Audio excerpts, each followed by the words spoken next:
Oh, it's Monday in the morning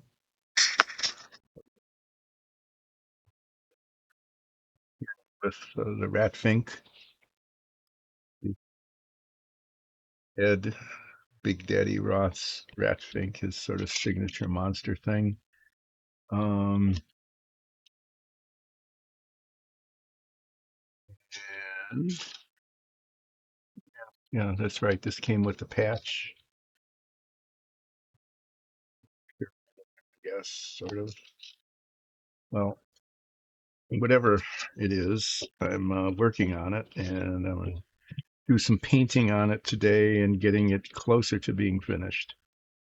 Um, I started a little late this morning. We had a power outage over the weekend. Didn't last really long. I think it was late Friday night. It was really, really dark. Everything in the neighborhood went off. So there were no lights anywhere. And yeah, but we survived that.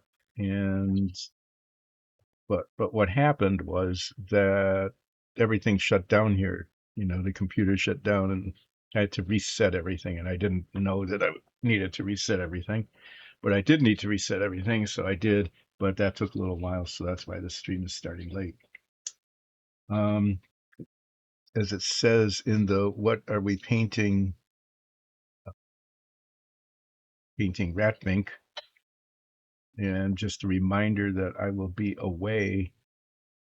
Um, either because of the holidays. I'm not going to be doing this Wednesday or Friday because of the holidays, and then I'm going to be traveling.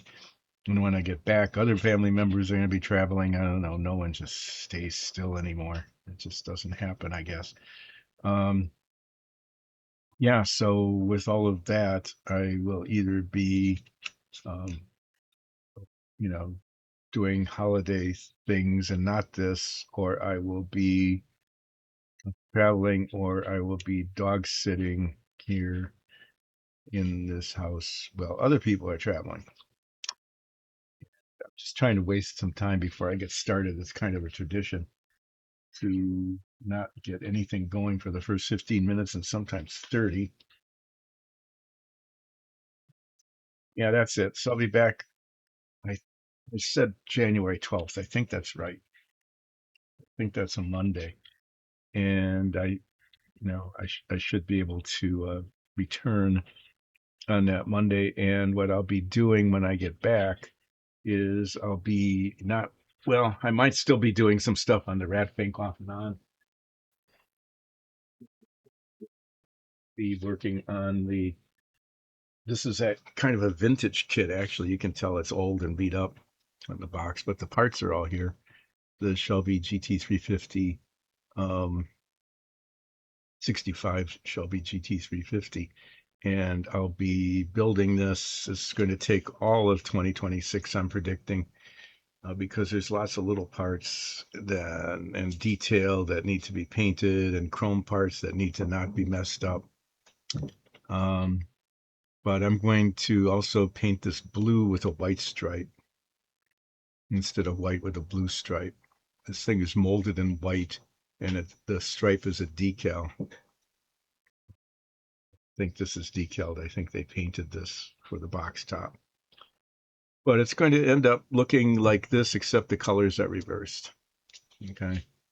So that's how that's going to go during 2026.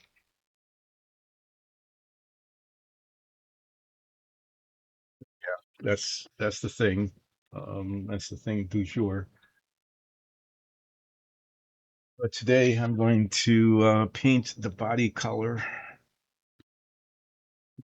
the base coat for the face and the arms and the back of the ears and stuff, uh, and the feet.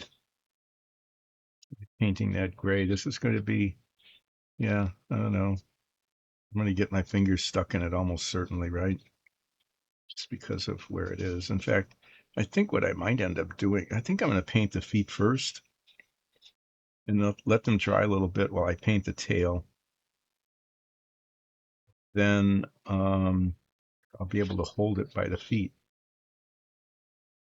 would be, better than trying to grab it by the ears and stuff. So yeah, let me do that. I'm gonna do that thing.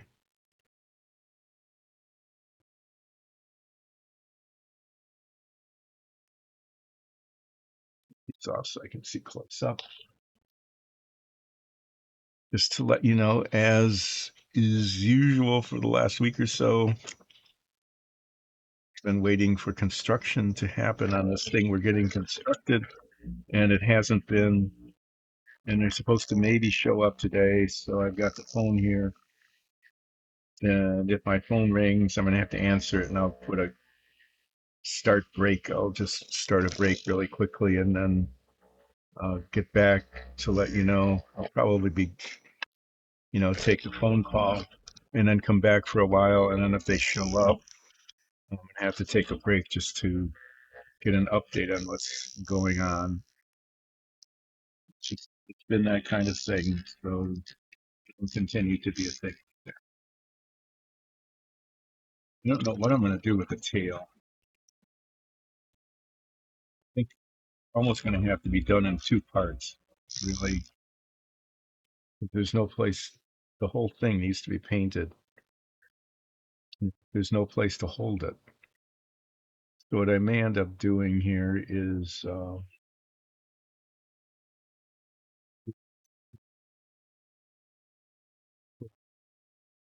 alligator clip here near the bottom of the tail, near the base where it doesn't show much because it's way in the back.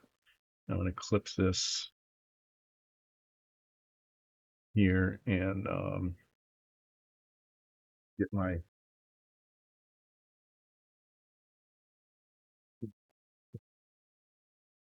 yeah, I can do this because I'm going to be painting more gray after I paint the feet and the tail, right? So this can dry, and then what I'll do is I'll take the clip off and just paint the rest of it. What it's going to be.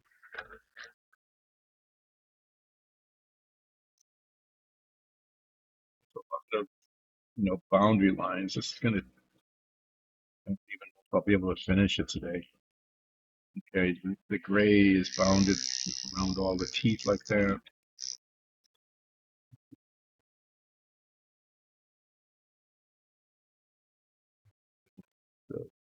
The face, the fiddly bits around the black of the hair, and the arms, and just a lot of boundaries with other colors. So this is going to be, yeah, this will end up taking a while, and I'll have to go back and forth. Oh,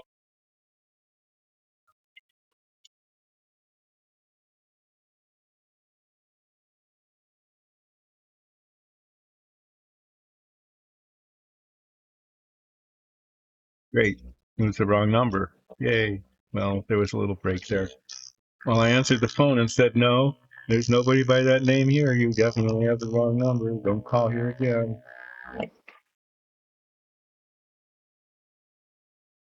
That happens every once in a while. Somebody, my number gets mixed up with other people's numbers, but it does. And then keep getting these calls and texts to say no.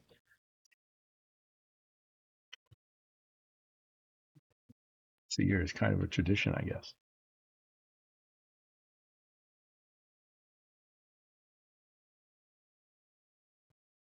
This is all going to take more time than it should because of all the boundaries between one color and the other.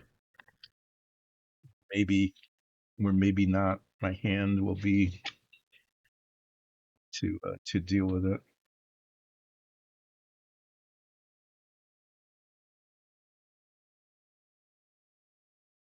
Likely than not, what I'll end up having to do is get the paint, the red paint out, the ivory paint out, those colors, and to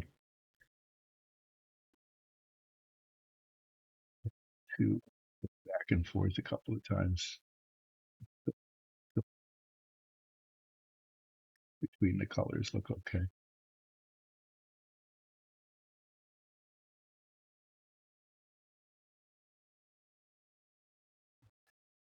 out perfect. Usually what happens is that it's going really pretty well. Like I'm getting the lines right. They're looking good. And I say something like, "Oh, this is going really pretty well," and then that's when the brush slips and against the that's painted. That's why I don't put the wash on, the shading and stuff until the end because I've learned that like if I shaded the red right now, it's going to use light gray ink on it just to make it look a little bit streaky and a little dirtier. If I did that, then I would make a mess with the gray paint.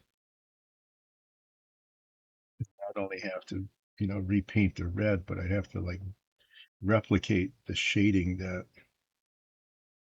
as well, and that would be impossible for me to pull off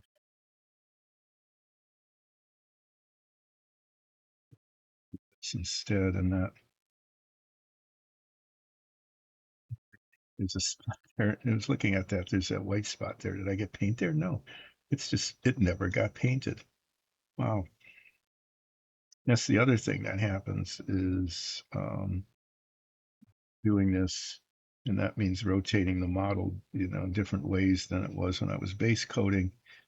And then I see things like that where it's totally missed a spot, completely missed it, even though I was slathering paint on more than I thought I would need to for to keep that very thing from happening. But it happened anyway. Because that's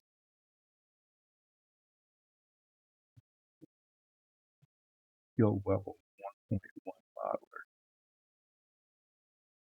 I gave myself 1.5, I think, once before. If you buy model kits and they always say skill level 1, 2, or 3.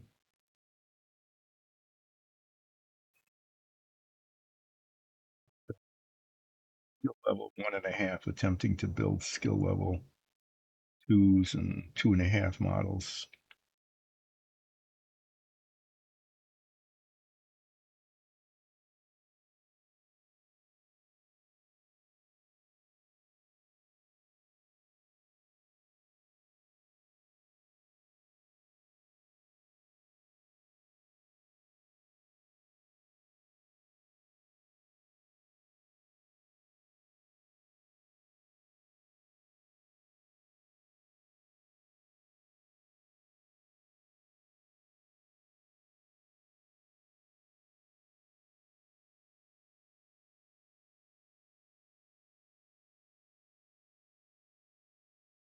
Yeah, well, I just said that, so there it is.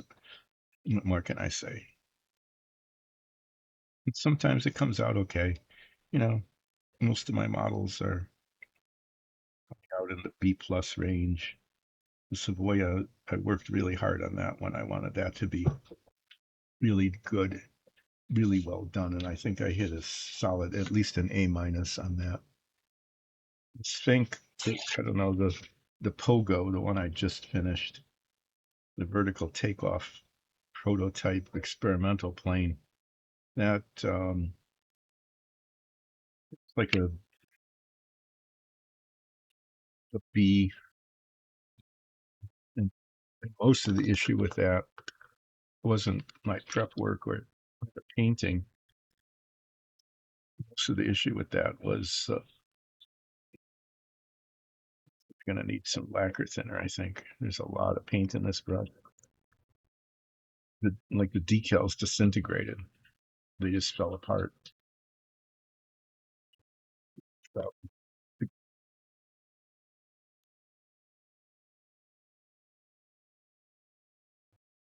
yeah, so that was really a mess. Trying to salvage the decals. I was able to salvage most of them.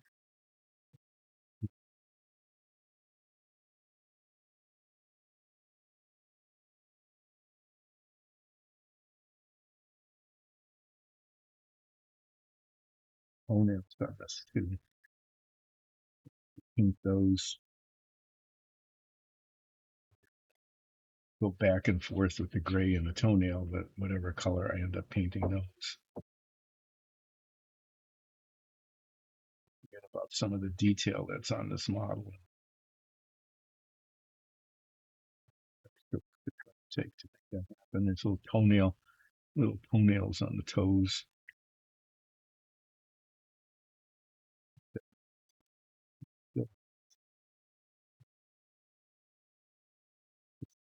This adds to the amount of time this is going to take.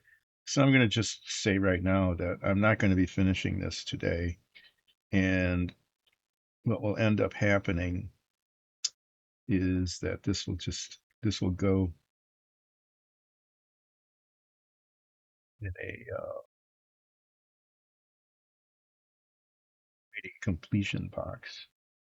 What's in there?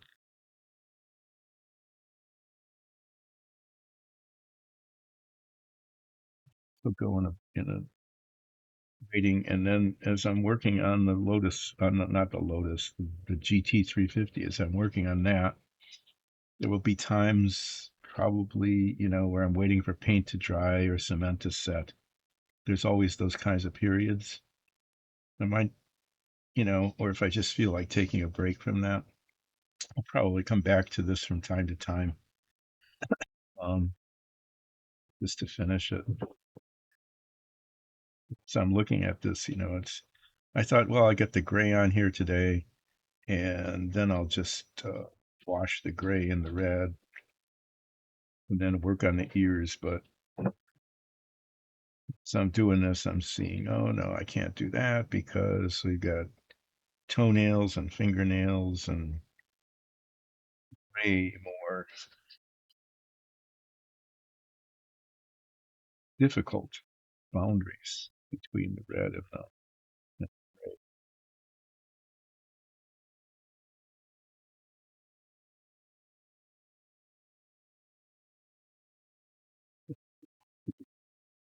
Gotta take a bit. Just stand this guy up there.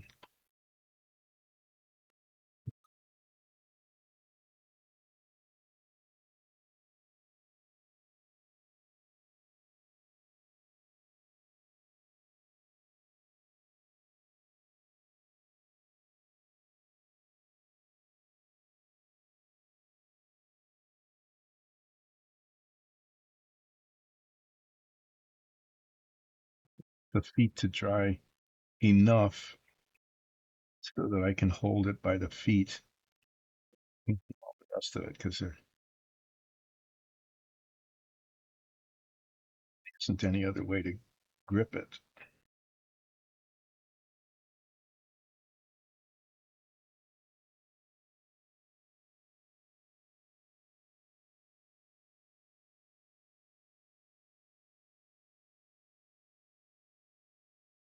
Which will probably need when I do the end where the clip is. I can almost guarantee that as the paint dries, said this over and over. And if you do modeling, I don't know if you have the same thing or if it's just me. Could just be me. Painting large surfaces like this, when as the paint dries, it shrinks, and sometimes it just creates these little white spots, like where it pulls away from itself and reveals the.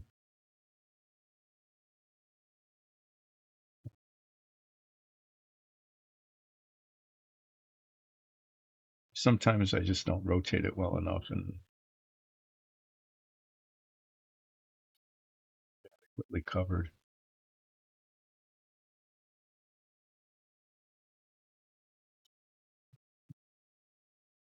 Gray now.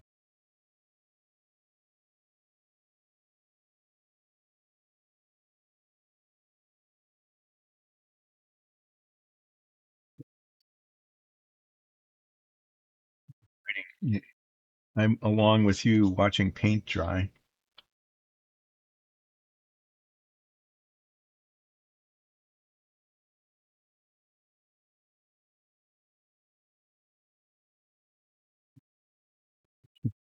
Clean it's pretty thoroughly. Yeah, I'm on.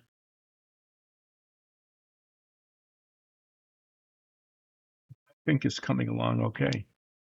I'm going to be painting the gray arms and face today. It's going to be tedious and slow because I have to get it around the gum lines and the teeth and the ears and the arms and all sorts of things. So it's coming along though. You know, like everything else, it takes me twice as long as it should to get these things done. Last time around,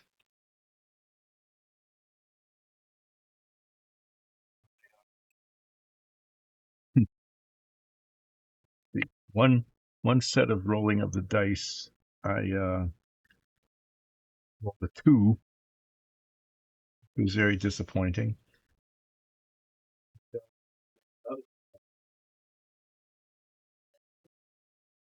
So I went from the ridiculous to the sublime, and that nat 20 came just in time. It really had it. If that hadn't happened, it would have been bad. We might be playing again today, actually. Yeah, it's kind of, we're recording. We record our Dice and Dungeons show, and we're trying to get one recorded before the big Christmas holiday here. So we'll be maybe recording today. Then I'll find out how my dicing goes.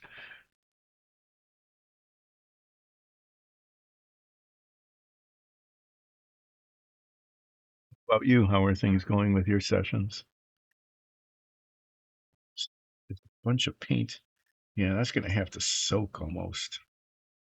It gets up here, the base of the bristles, and it that's about like always the last part that gets cleaned. It's up in there. And just I can see it there, and it makes the bristles stiff. But that it's really dried in there. It's gonna have to soak. It's supposed to be clean because I'm gonna be using this a lot today.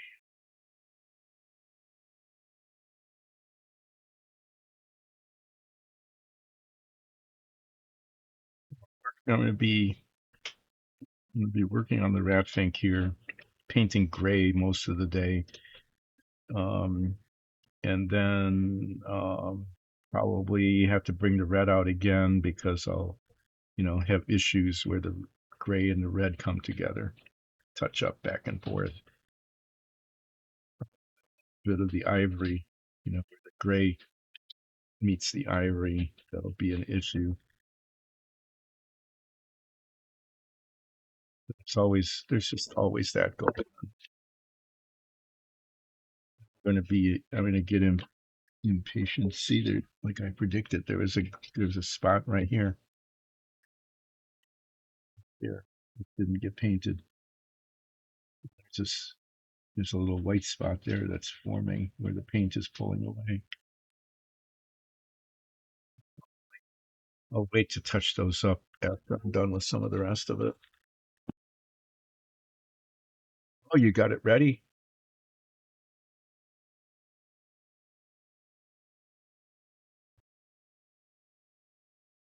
That's really cool. I'm glad that that's happening.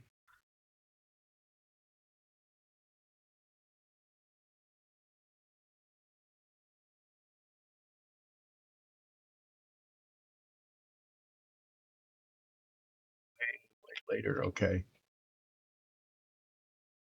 Did the undead have died and all of that sort of thing?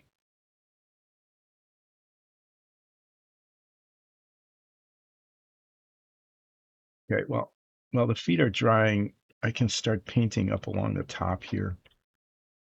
So I think that's what it's going to be doing.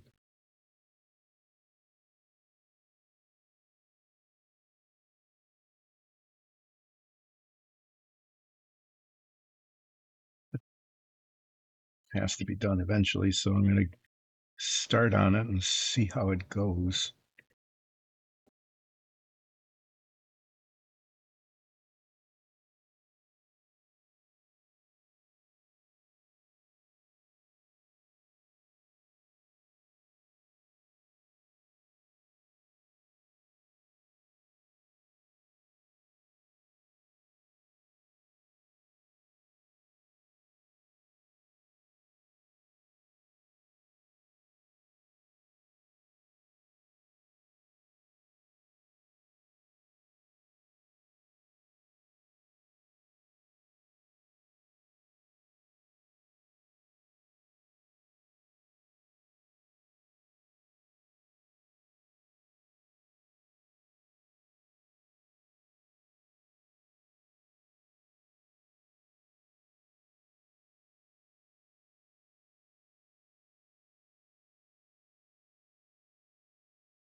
What's the feat? Dragon riders. Who doesn't want to be a dragon rider? I mean, if you had to be one thing, that's just the best.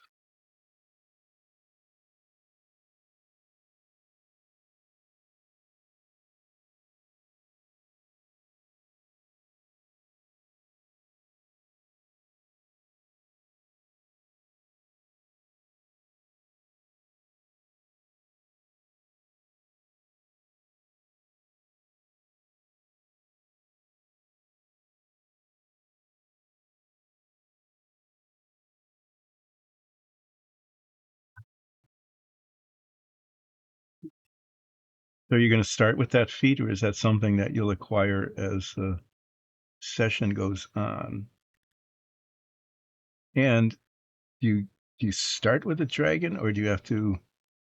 Are you going to have to acquire a dragon?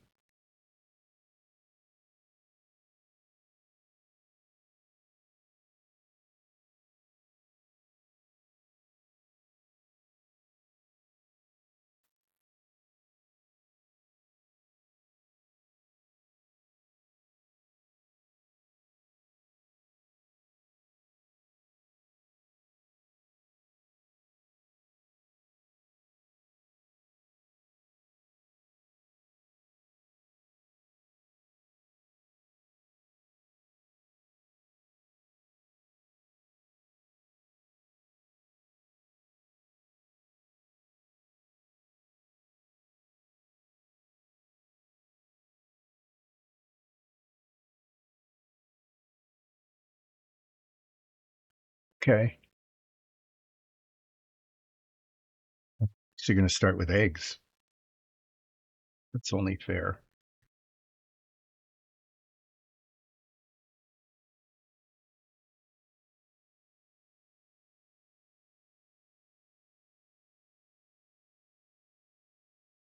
That should be a lot of fun. That'll be a fun campaign.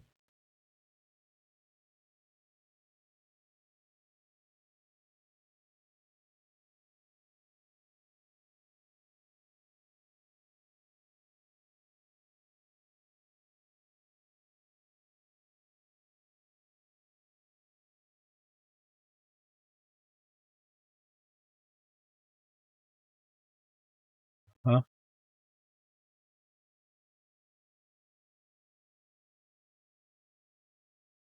Okay, so this will be a full campaign then. Not just a one shot. It's going to go on for. I think that's really a cool scenario. I think I would forward to hearing about how that develops. It just sounds really fun.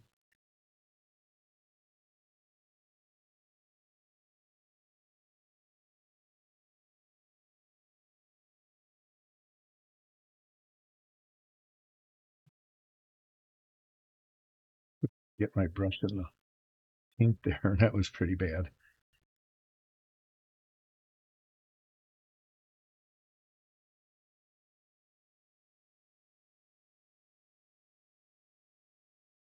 Hi, who?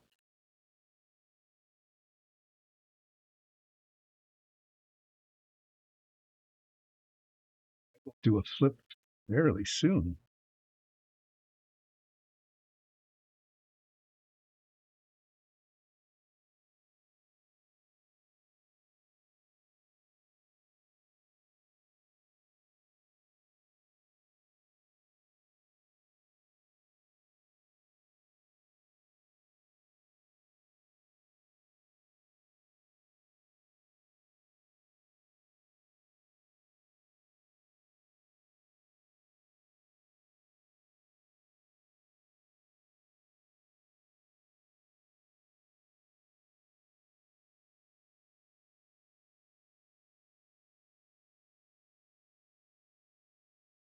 That's going to be pretty neat that you'll be able to do some things like in Magic.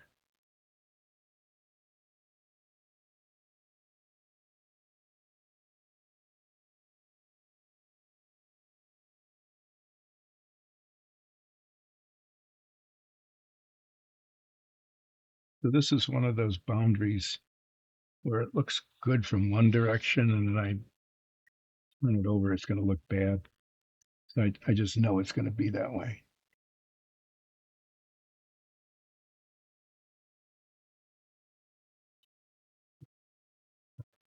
Finish. So who doesn't get too impatient with the flip? Kind of want to finish this line along here before I cap up the paint and move along. Too soon.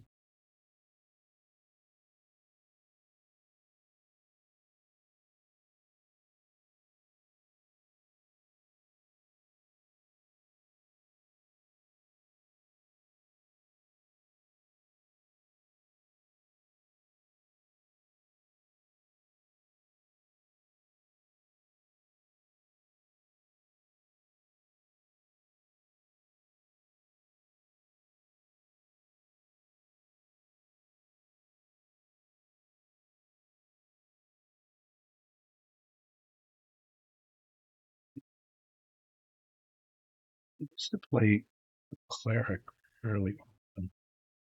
And they are a magical character, but I always had a very limited set of spells. And for some reason, I was just, even though I played a, kind of a healing magic user and a damage user, I don't think I ever had more than maybe a half a dozen.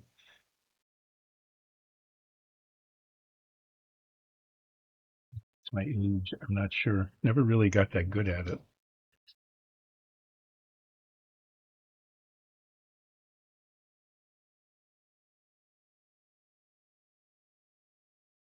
How many players are you going to have in this campaign that your DM is putting together? Have the other players come up with things too? Their characters?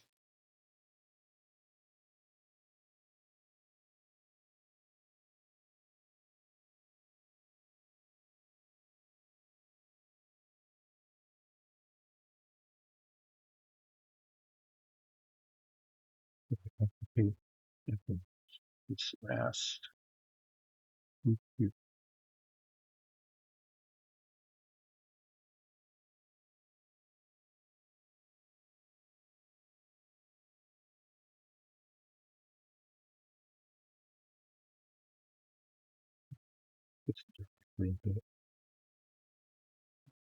Start painting around the mouth.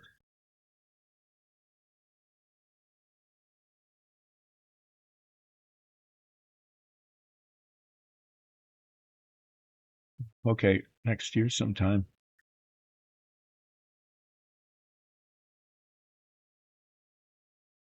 Yeah, it would be good if you could get a well balanced party right from the start. That would be good. Well,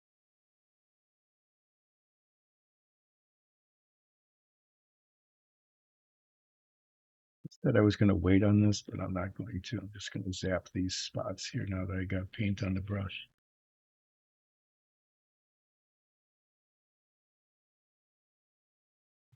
So,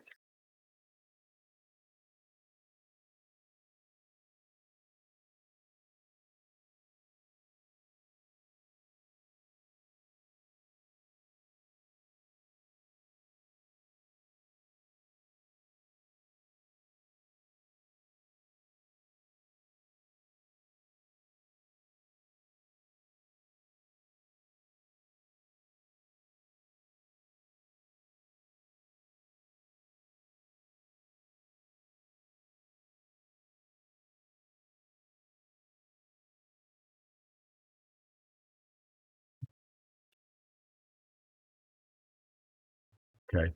So the setting is really,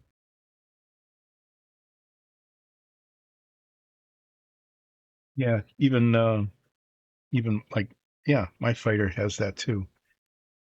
That healing spell. Just once I think every short rest, I think. Um, and it isn't a real powerful one, but it's better than nothing if it's caught in a situation where you're mostly dead. And I'm going to move the Fink over here. Flip and sing.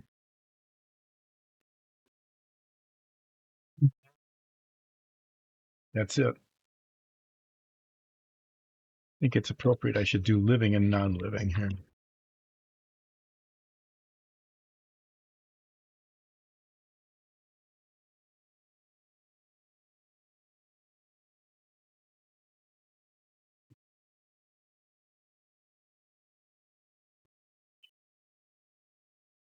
Do living,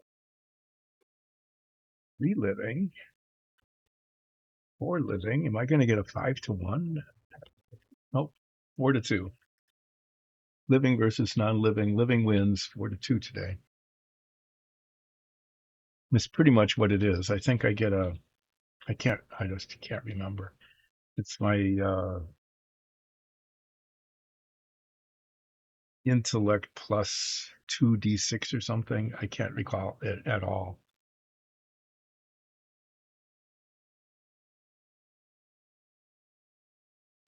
It is. Mm. Okay. What I'm going to paint next is the eyes and then around the mouth. It happen.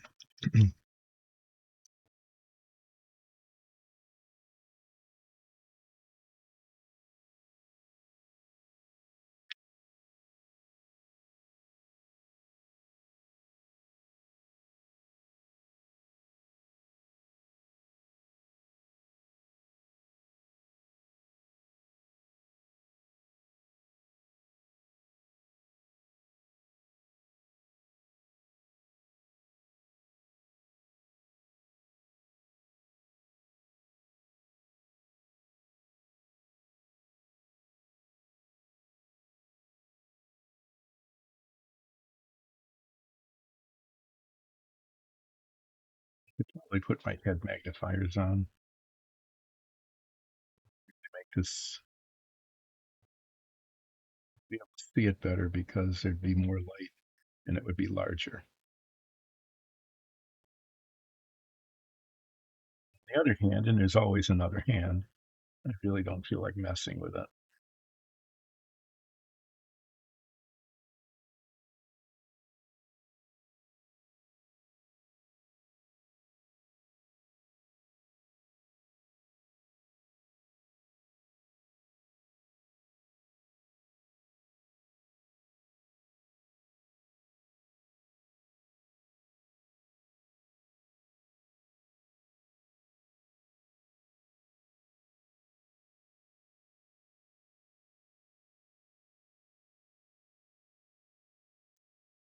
Just going to put gray paint on here and hope that it turns out okay.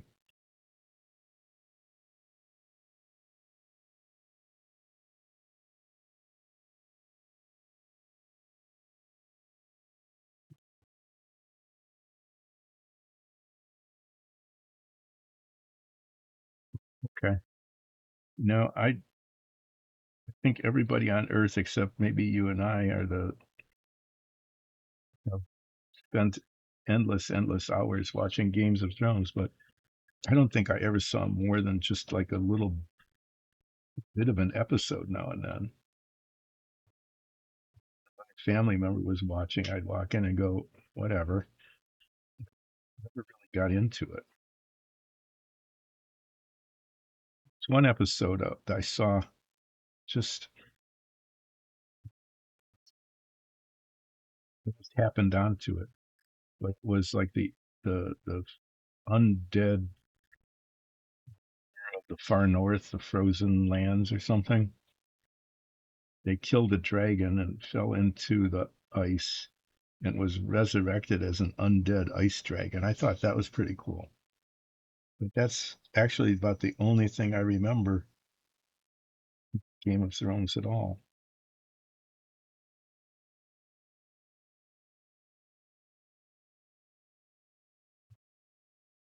Doing okay.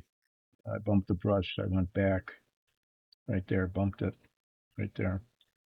Just going back.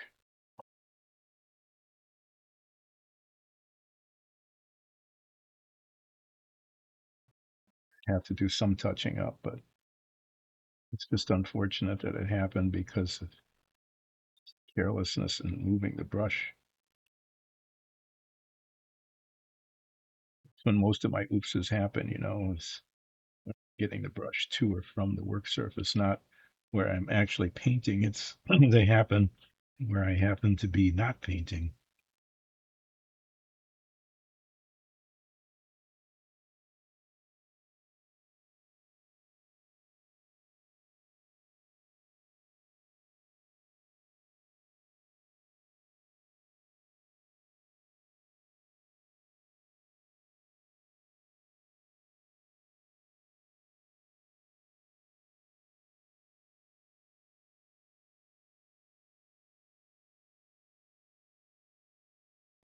Yeah, actually, that's true. It did become kind of cultish.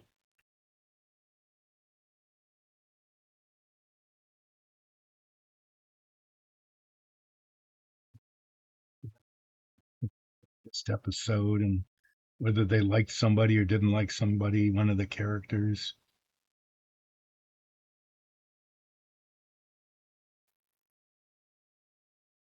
A lot of the characters just kept getting killed. There was a lot of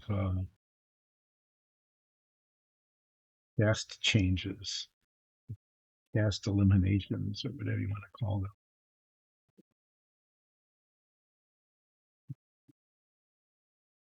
Here,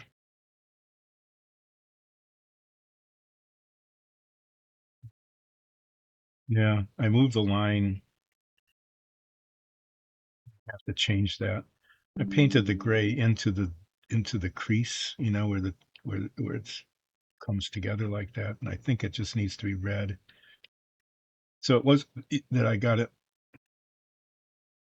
I picked it wrong. It's I chose the wrong way to paint it. Happens too. Sometimes it looks okay, and then at it from another perspective, and then it doesn't look okay. In this case, that's what happened. Is I thought it would look better this way, painting the gray into the crevice, but no, it obviously will look better with the red in the crevice. Call it that. I don't know what else to call it. It's just kind of this inset thing. Has kind of deep little indentations where sometimes the colors come together.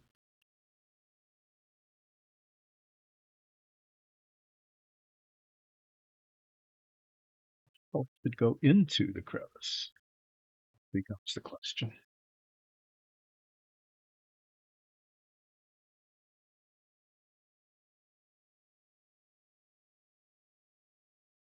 Like up here, should it be black or should it be pink? And then I painted it black. And then as I was painting the pink, I got the pink accidentally into where the black was. And I said, oh, no, it actually looks better that way. So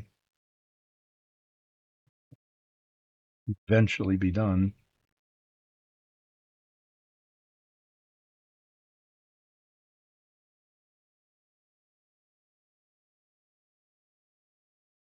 That's exactly right. It's just flipping it over completely.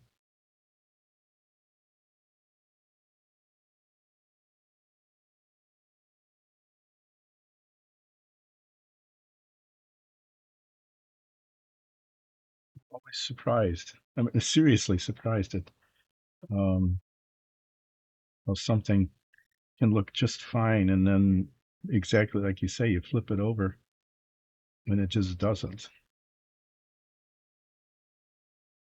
That happens. That happens frequently, which is why I've learned that when I remember to, it's always that. Um, if they're to be better with the red up there.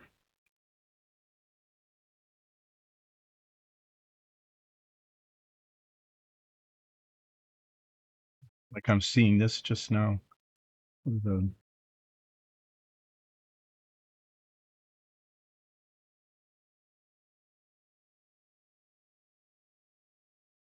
to go in, and it looked okay from one direction and then not from the other.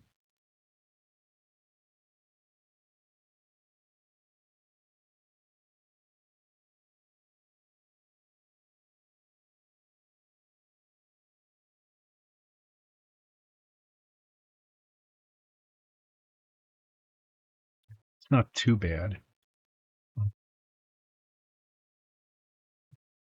Paint paint around the edges of the arms next.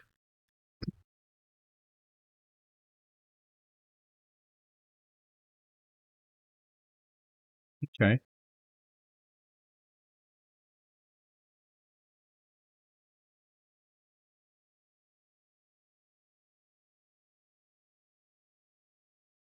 makes sense.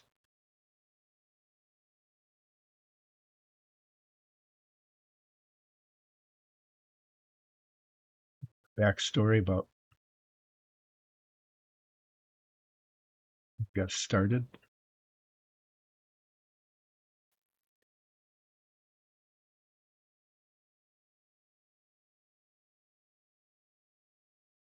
I like that in role playing games when people actually do that. I mean, what I mean is do that. What I mean by doing that is coming up with a backstory for their character as opposed to just showing up with a character sheet and diving into a combat with a bunch of gnolls or something.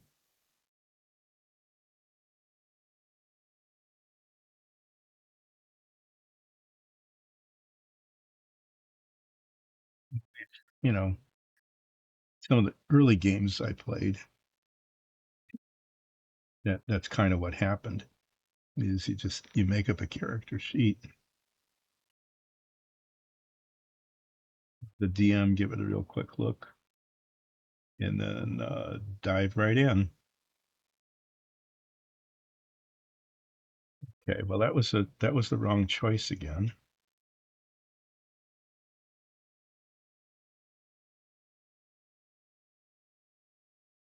Yeah, the divot needs to be red. I don't know. Yeah, I guess it does. The in part there needs to be red.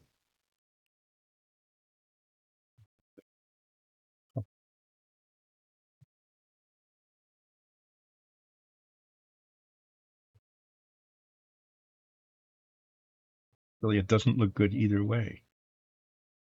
Just doesn't. Um, this is where the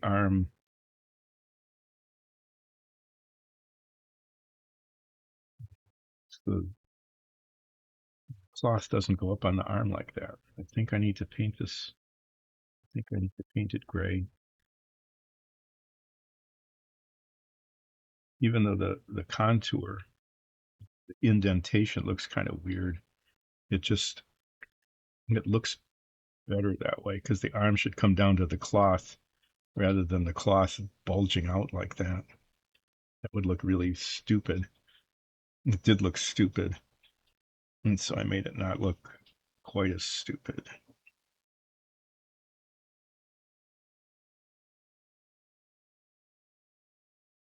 Sometimes you just have, you live with what the model gives you, and in that case, it give me much.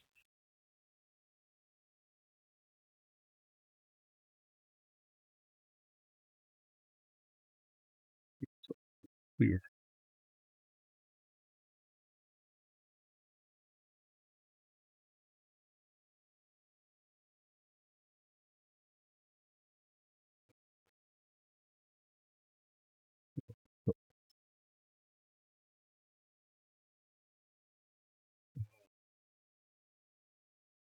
Yeah, you really. That's. I really like the way you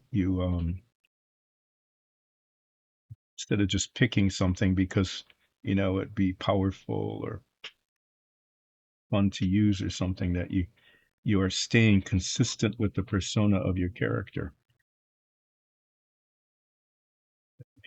That just makes the game so much better. We do that in our show too. If you ever have a chance to watch it, frequently the actions of our characters, you'd say, why did that happen? because it doesn't, you could have done these other things, but instead of making choices like the player would make, it's important for the performer to take actions that the character would take. And we look at that. How did I do that? I bumped the brush. Look right there.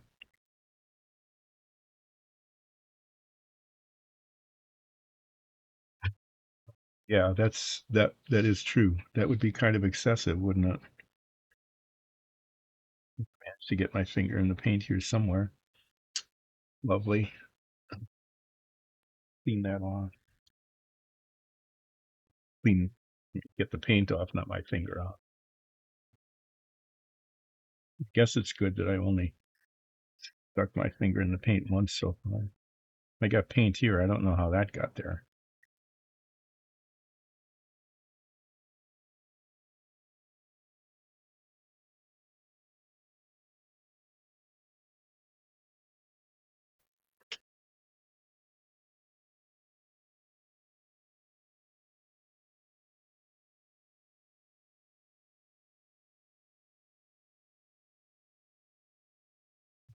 Oh, the red paint's going to cover up that spot.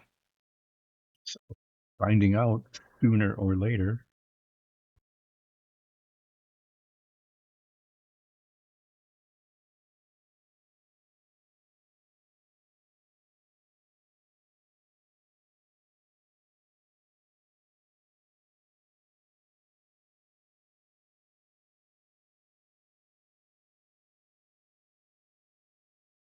So are you the only one? Oh, you're starting at 8? Okay.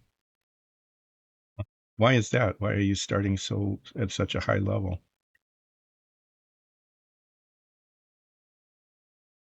That to move the story along? Is that a like a story progression decision?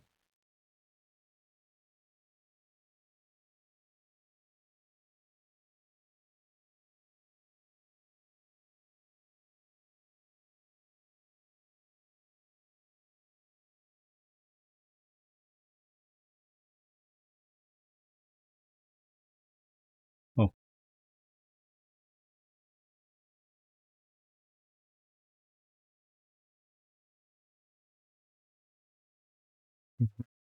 yeah, you'd start playing one character in the wrong game.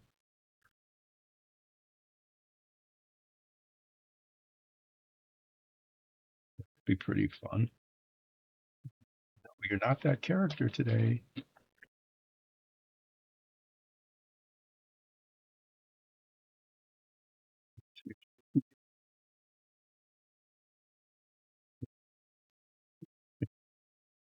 Finger there. What a good grief. Okay, that it's just like one after the other. Um, I actually really just need to clean this off. It's doing okay. And then it was just, oh, let me just stick fingers in the paint over and over and over again.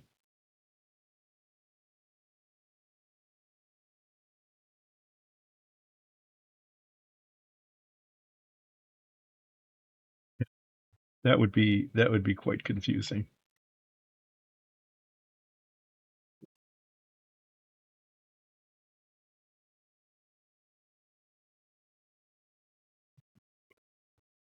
Just done that really early on. Well, it's mostly gone.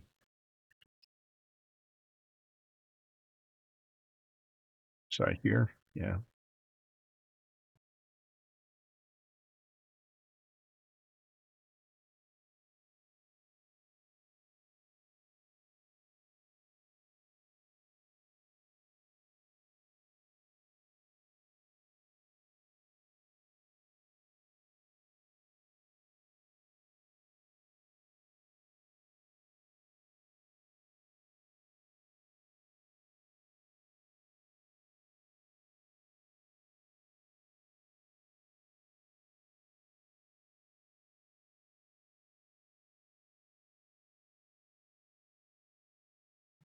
This paint is behaving.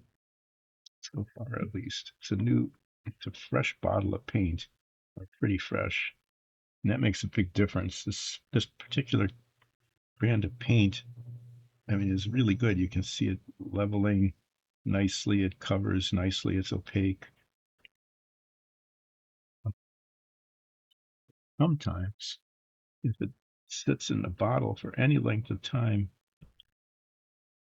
become gelatinous.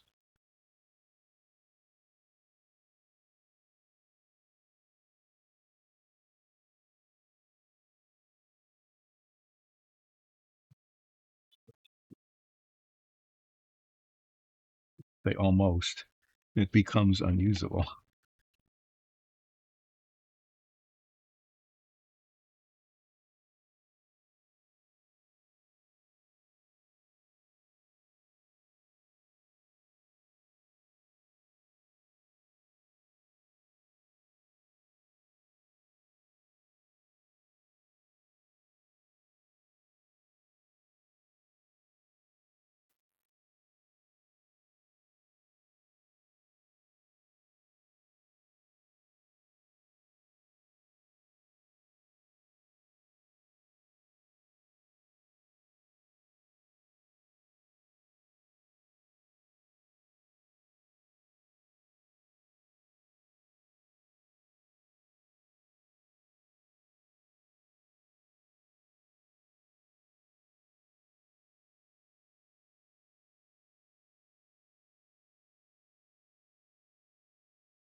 It's a good idea. Thank you.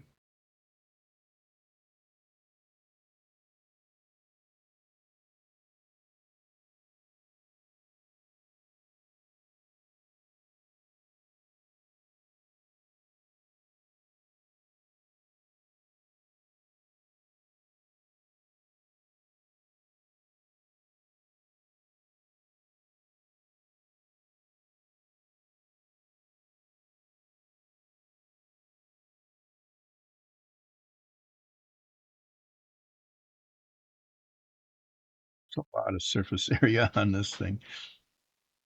I'm used to doing minifigs, with this kind of painting, doing the figs, and then you're using tiny little dots of paint, right? Or if there's large surface areas, spray paint them. That can't be done here. There's no way I could effectively mask this and spray paint it, so it has to be painted.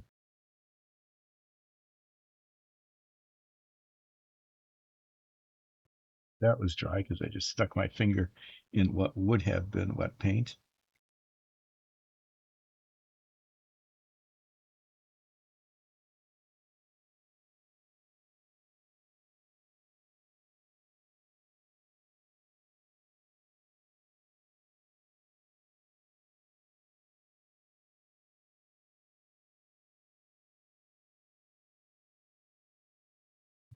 Just you have all sorts of different arrows with different effects, don't you?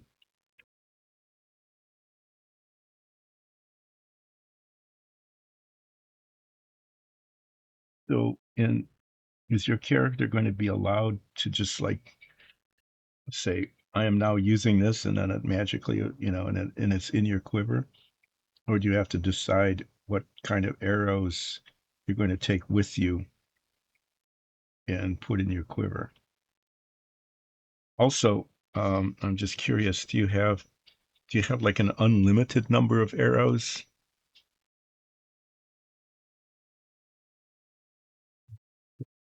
Do you have to decide ahead of time, like every time, you have to go to an arrow shop or something and buy a certain number of a certain kind of arrow that you to equip?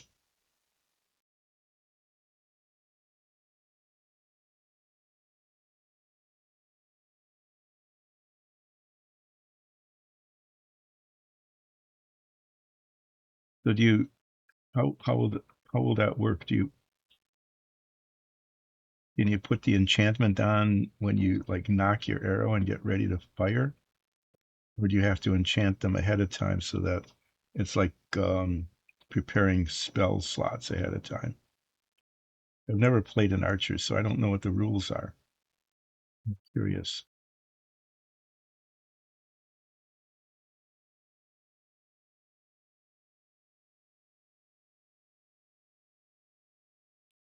Okay, that's good, so that you can decide what enchantment to use depending on the situation, instead of trying to guess and hopefully guess correctly ahead of time.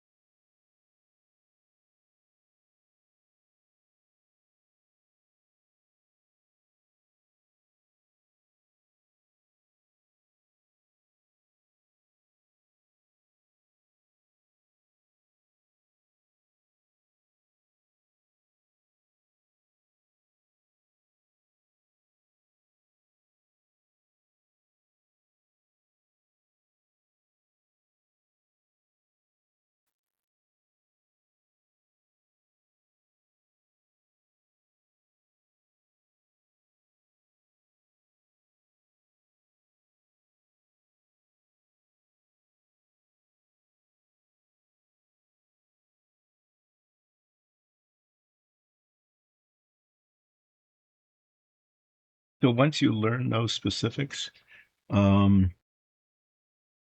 can you change them later in the game? Or are those what you then have for the rest of the campaign?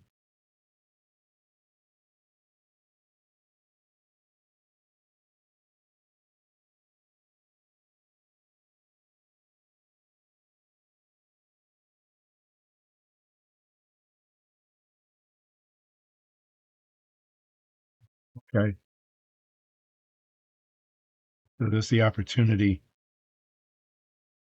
to either learn more or exchange, from one to another.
Yeah, you better pick the right thing and make sure you hit.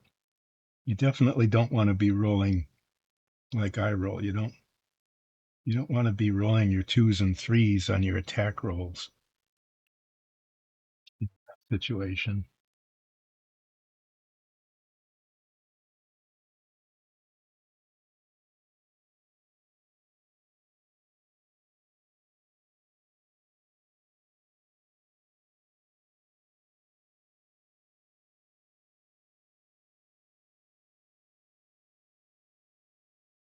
Well, I'd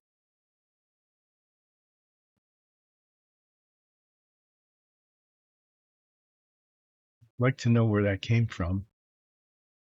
I touched on wet paint somewhere. See it though. I need to clean this off yet again.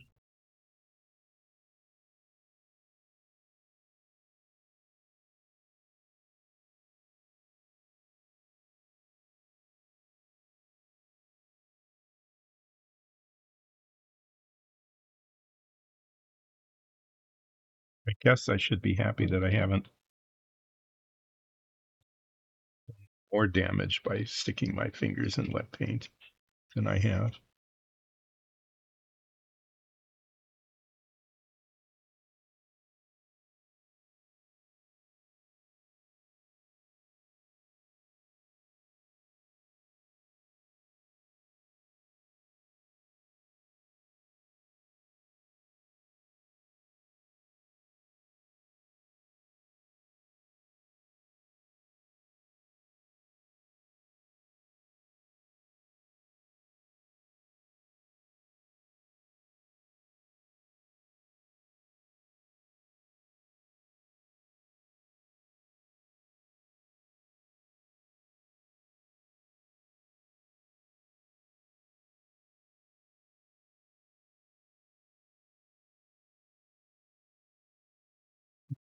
What happened there is I couldn't really see where the boundary is.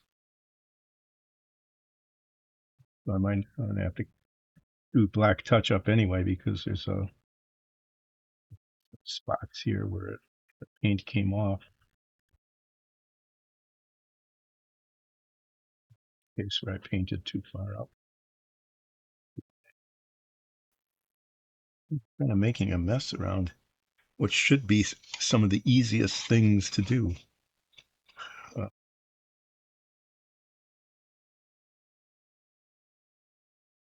like, oh yeah, that was the everything's going kind of okay moment, and then it wasn't.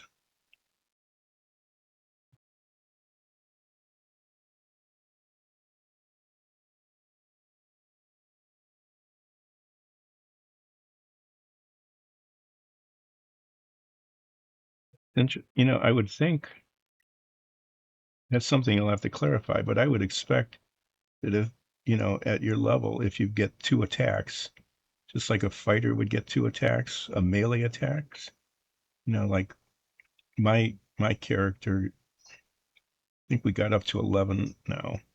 I get three attacks per turn. Yeah. And they're melee attacks because I'm a two-handed weapon, melee weapon user. But as an archer, expect that your attacks would be that, shooting the arrows. And that your extra attacks, that's what they would be, is using your archery skill. Actually, I think that's the case. We have a ranger in our group, NPC character that joined our group. Just it it, it was necessary to balance the group because we only had three players.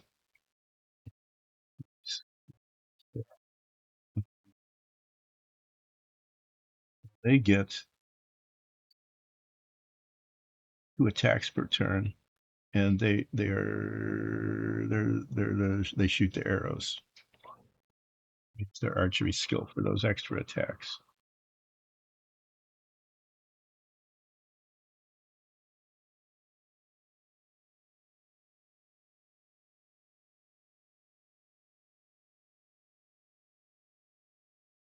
At least I'm touching it where it's supposed to be gray anyway.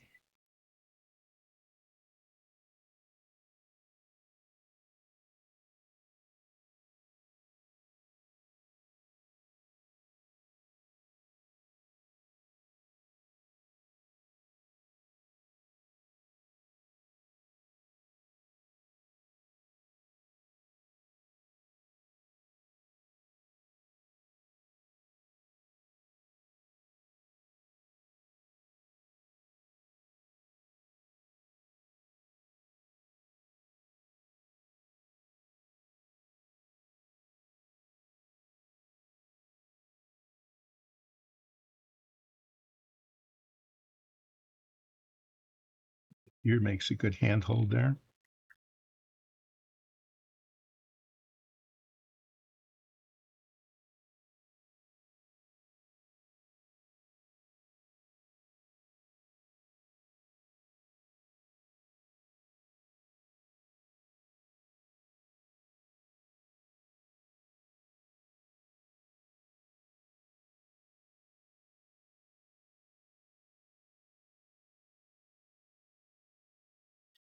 Okay.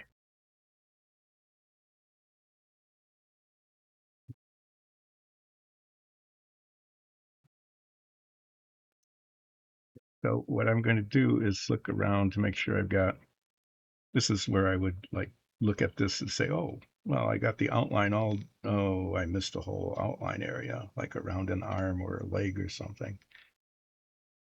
So I'm satisfied that I think I've got it all.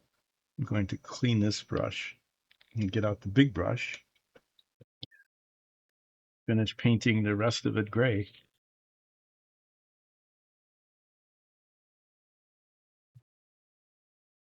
that like an infinite quiver? Oh, wondrous item. Yeah.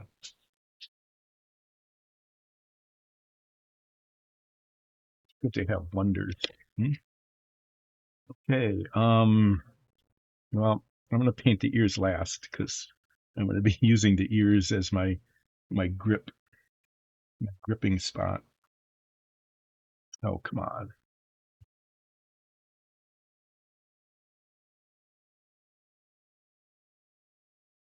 Get clean. It's all stiff. It really is. This is going to need like a thorough soaking in significantly effective solvent. Okay. So are you otherwise limited in your with your quiver? Are you otherwise limited to how many arrows you can carry? And you need to replenish your supply from time to time? Or is that not something that you need to do?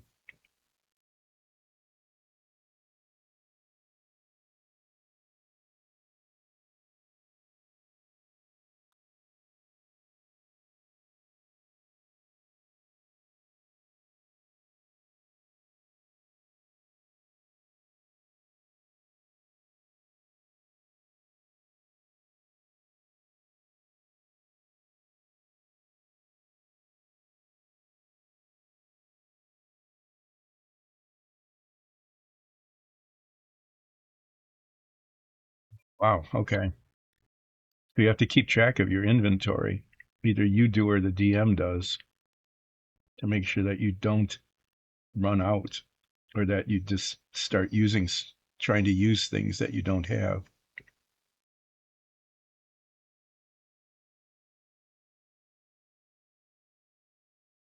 Becomes an important dynamic in the game is if you have limited inventory space or inventory is to actually keep track of it.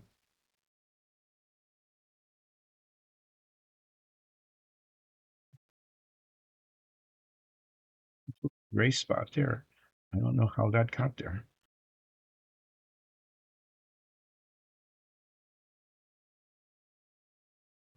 Didn't flip.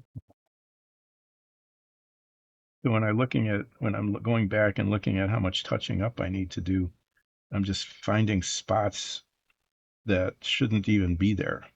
I mean, they just shouldn't even be an issue like that because I should never have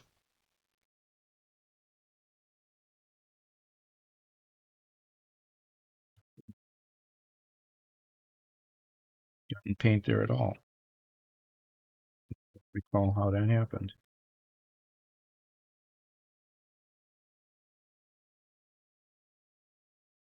To do the outline around the eyes, I'm going to do it with this big brush, not, and hope for the best.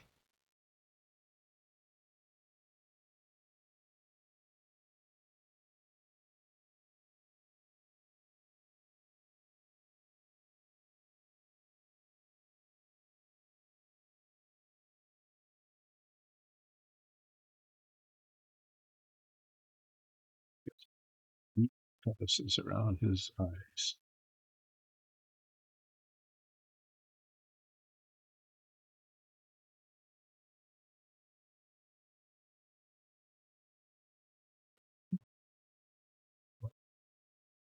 Been got paint there too. I look around now and I'm just seeing all these spots where there's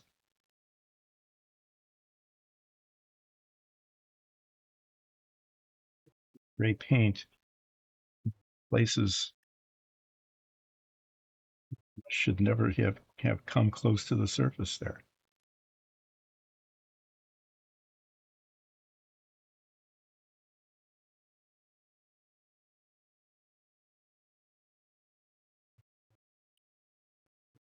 Things happen.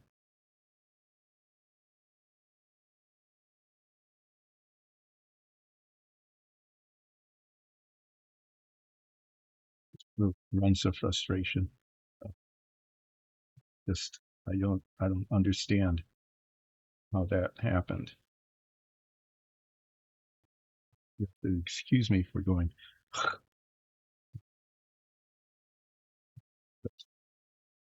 Paint shouldn't be there, and there it is. Okay. She gets a special discount, so discounted arrows.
Yeah, so the price would depend on it.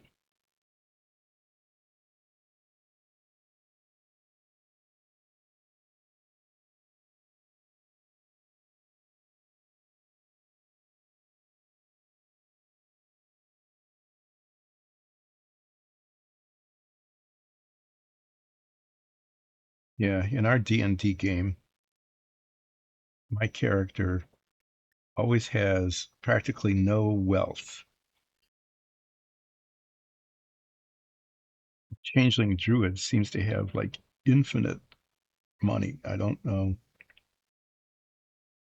I think she sold some rare items to like a PC regular regulars, just huge amounts,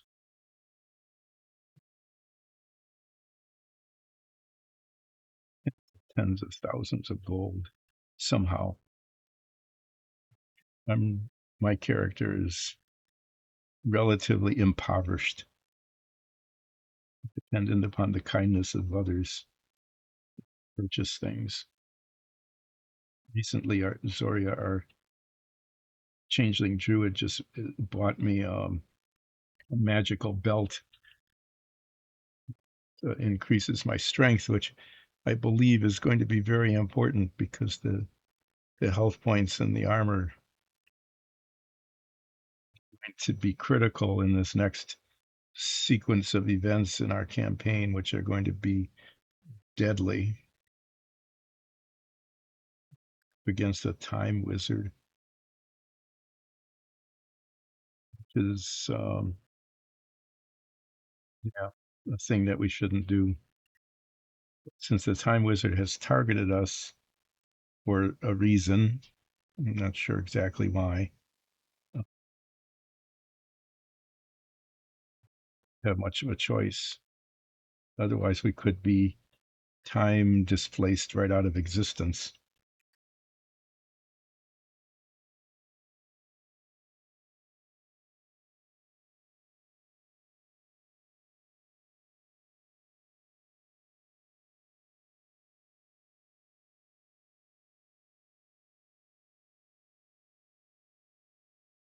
So it's good to have limited resources.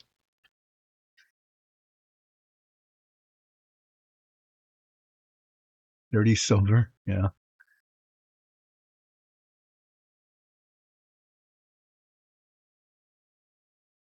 they're hard to come by. Part of a mercenary group, and we were paid for some of our actions by the mercenary company. Amounted to terribly much.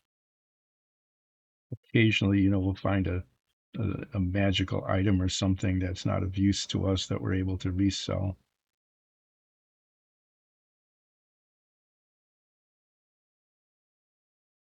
That's why when we go to magic shops, it's always fun to go to a magic shop in game. It challenges the DM to come up with things that are, just not what the DM wants you to have for the campaign, but just, you know, things that the party asks for. And we always go to the discount bin. It's important when you go to a magic shop to go to the discount bin. That needs to be redone. That line, it doesn't look good in that direction. It's another one of those. Do you paint the gray into the divot, or do you paint the red into the divot? And in this particular case, uh, red needs to go into the divot all around the fingers. Whereas in other cases, like on the front, it looked way better with the gray in the divot. So those touch up over and over again, back and forth until it looks right. Sometimes, if I were really good at this, I would probably know ahead of time which would look better. My art skills are fairly limited, and sometimes I don't know, like this line here, that would look better red than gray, whereas on the top here, definitely looks better gray than red.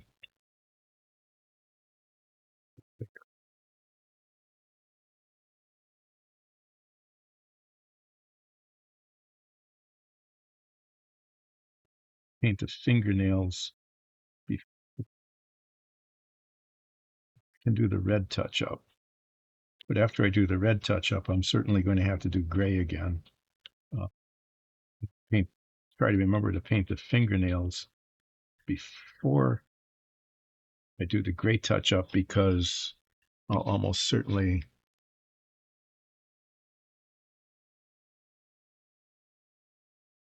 yeah, gold, silver, and copper. There's, I think, in the rule book, there's platinum, like 10 copper to a silver, 10 silver to a gold. I think there are 10 gold to a platinum. And then there's a mithril coin too, but I think it's worth the same as a gold coin, so I'm not sure. We don't use it.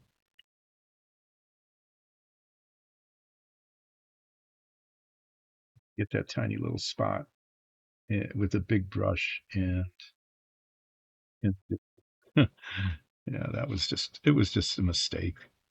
I got impatient and made a error to be corrected with red paint.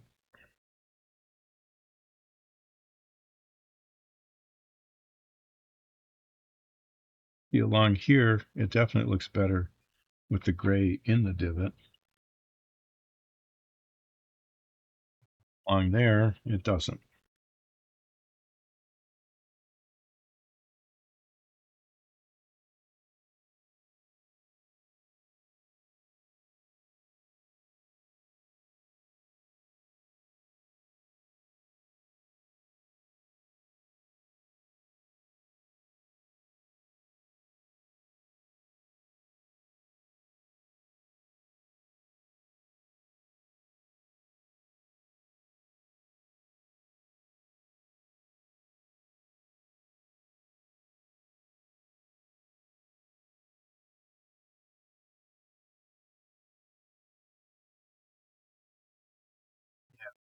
So sometimes, in the rule book,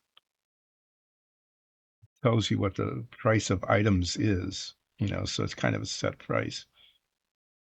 Sometimes if there are items that are not actually in the rule book, probably like your seeds, then the DM is going to have to come up with a price that makes sense, in the context of the world that you're in, and also the resources that the players have, kind of like compromising a little bit so that you can get what you need without it, being too much of a stretch.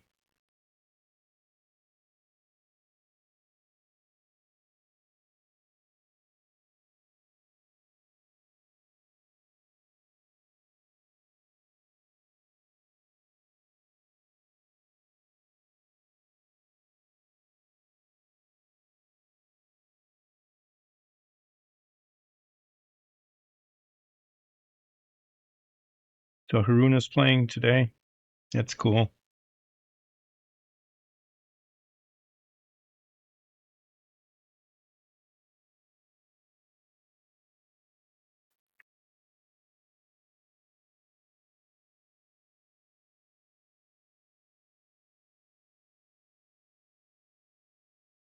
Just spent more time trimming these ears. There's mold marks around the tips of the ears, and I was kind of hoping that would just look like fuzz, kind of, when it was painted black. And I'm still hoping that because that's what's going to happen.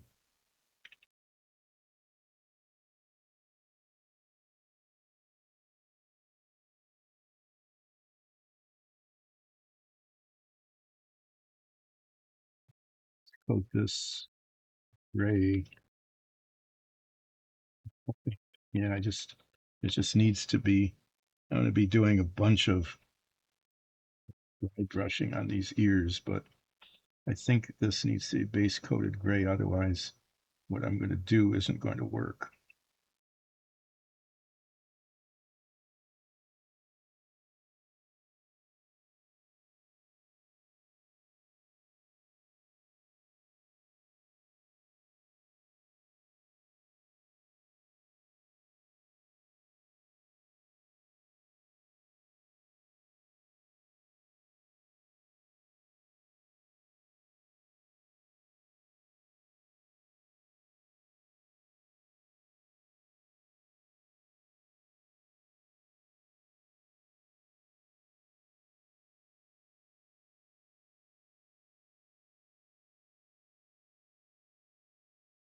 Taking like 3 streams to get these ears right when it comes time to do it. They look they don't look very good right now, but I'm hoping that after I do the dry brushing stuff on them,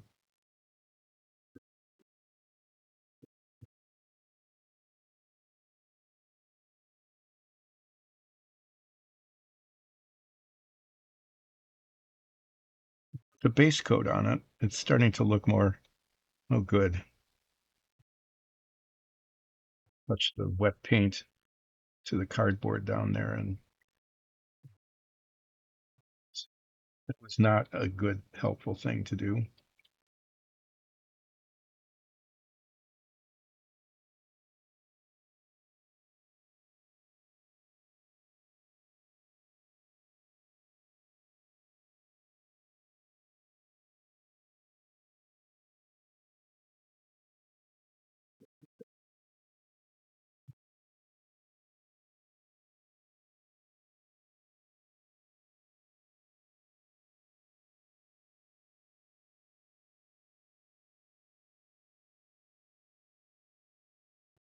Spots, missing spots are starting to show up.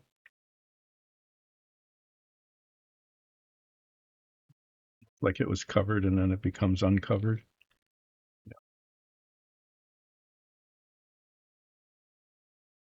Touch a few of them as I see them, and then more of them will be done after I touch up the red, retouch the gray because I got the red where I didn't want it, even though I thought I did. So that probably looks more like it looked when I painted it when I was like 12 years old. Okay. But these ears are going to be much looking with all sorts of like fuzz looking and stuff like that. Hairy ears.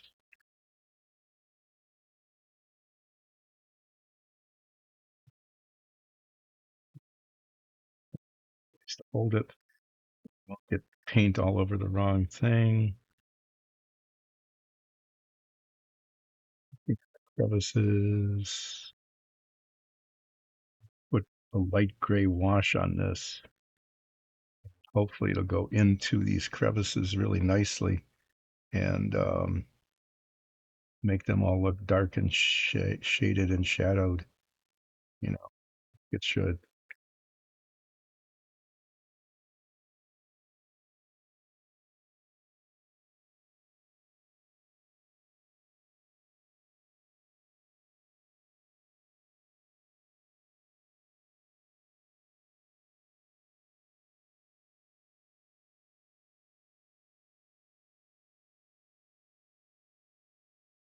Okay. And just making sure I didn't miss anything.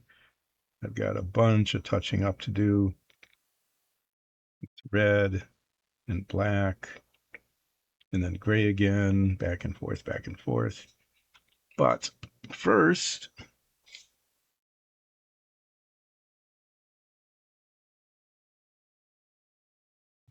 cool. Okay.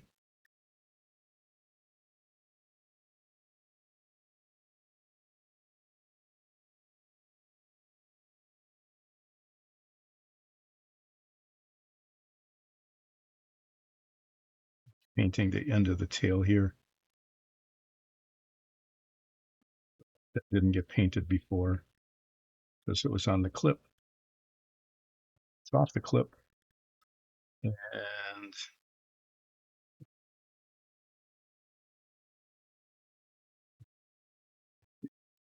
maybe maybe this end will fit in one of these holes.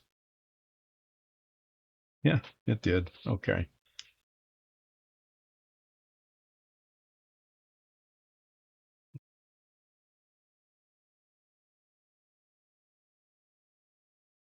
So the rat fink, it looks much finkier now that it's base coated. It looks kind of okay. But I've got, I've got to come back with the red where I got the line between the gray and the red, and would look better red than gray instead of gray than, just back and forth a couple of times until it looks okay.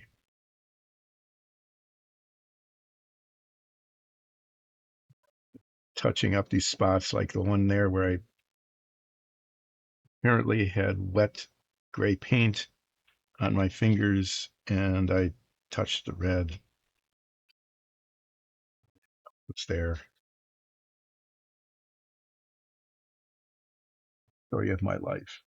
Paint on my fingers, and I didn't know how it got there. I didn't know it was there. It was there, and then it got on the surface I was painting. What's up with this?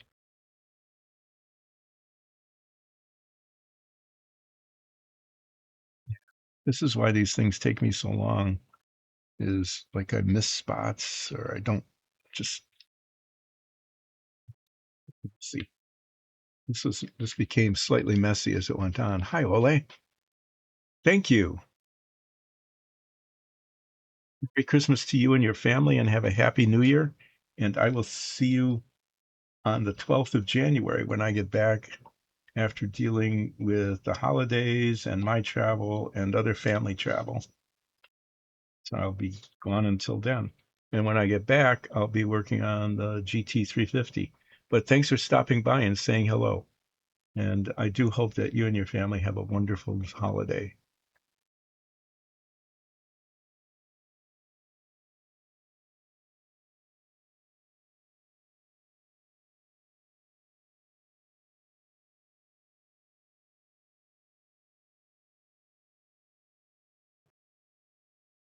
Need to do here is I need to do some deep cleaning on these brushes.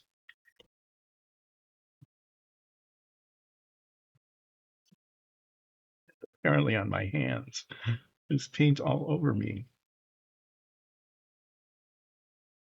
Okay, well, what's going to happen? Oh, look at this. It's just everywhere. What the heck? Seriously. It's really, I, believe it or not,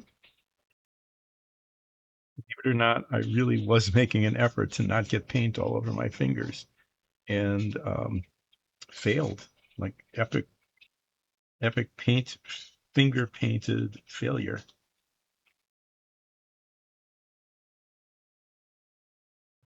Some isopropyl alcohol, rubbing alcohol. They use it for massaging, I guess. I don't know. I guess that's why it's called rubbing alcohol because they rub you with it. I don't I don't do that, so have it done to me, so I don't know. It seems not a really good thing to do to your skin, particularly. It it's what they put in disinfectant as well. The kind that you squeeze out onto your fingers. Mm, disinfect things. Your hand sanitizer. I guess I'll call it that. That's what they. This is what they have in it.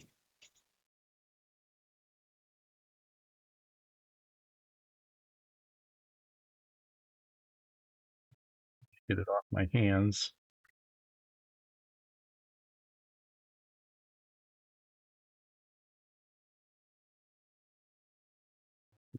See it to get it everywhere. I'm going to use the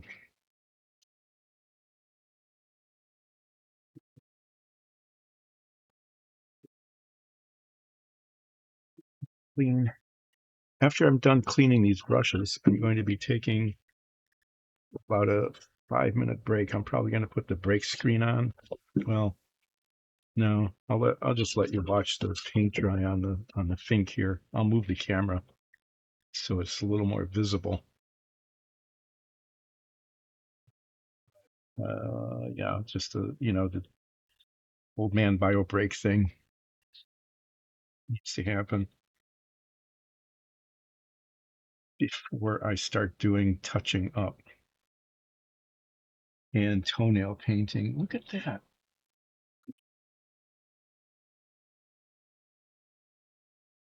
There's spots here where there isn't any paint.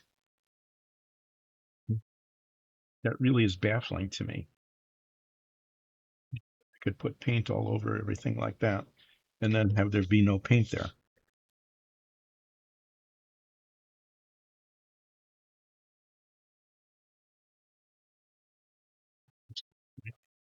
Yeah, this really has absorbed a lot of paint,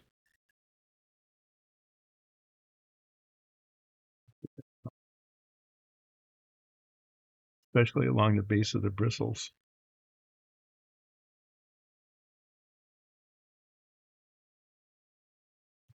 These spots, some of them might just be wet paint where it's kind of shiny. It's hard to tell.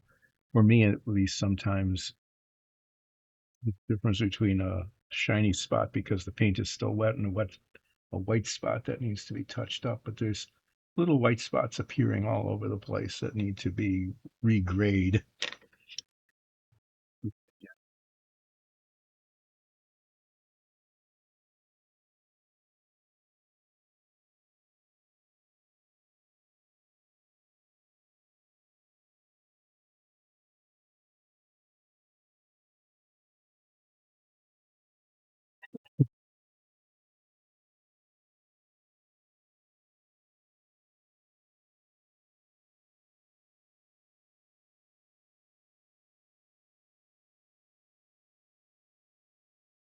Um,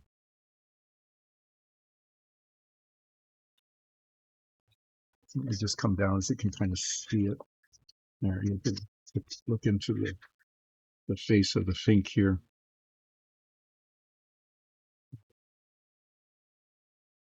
Paint is drying. When I come back from my break, it won't be long. It'll just be like 5 minutes or something. And watch paint dry there. And when I get back, I will be doing red touch up and painting toenails.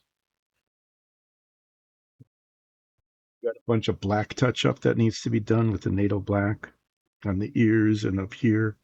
So I'll be moving from one color to the next. I'll be using this red. Hopefully there's still some left. I'll be using this NATO black. Okay.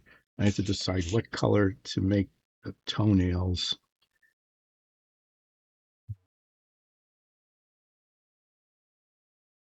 Should they be lighter or darker? Hmm. Hmm. I'll have to pick a color. I don't have one in mind at the moment. But I need to do red touch up, probably a little bit of ivory touch up. I've got that too. Got scarlet red. I've got spots that I'm seeing. Yeah, this color here. I'm putting move it up just a little bit. You can see all the paint colors.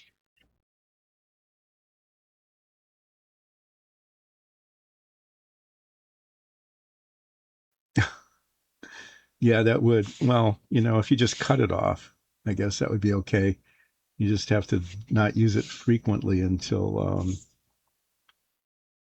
it grows back. I'll probably need pink also. You might as well pull that out, clutter my work surface, and then gray back. So yeah, the whole lots of colors just need to be used here to make it look okay again.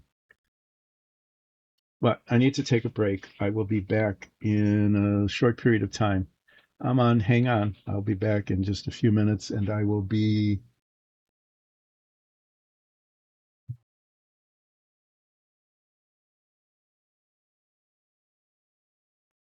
could go bald doing that. Be back in just a couple minutes and you can watch the paint dry and then I'll be starting to do touch up. I don't know. Maybe I'll get the order correct. Maybe not. See you in just a bit.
sort of back. I need to get some fresh brush cleaning water.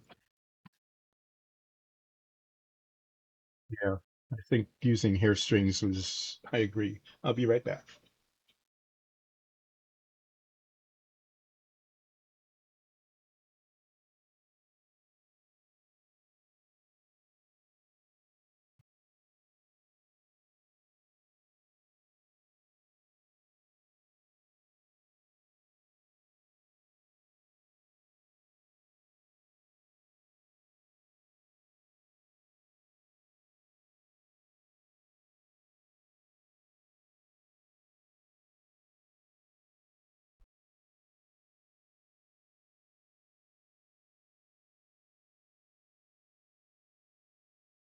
Okay, so buttons. How many times have I said that? It gets old.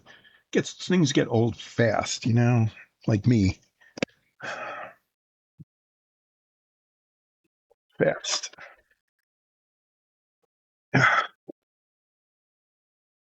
Trying to clean things up and I'm reaching over things and um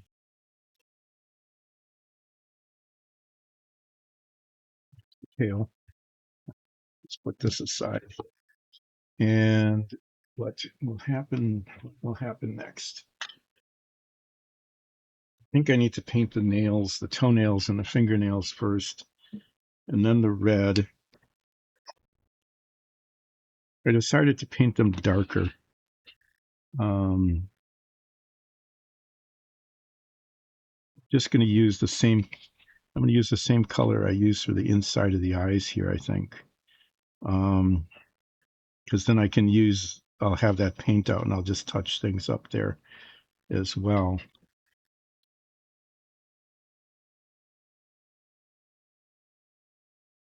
Yeah, that's what I'm going to do. Just I don't need to go way overboard in terms of colors, right?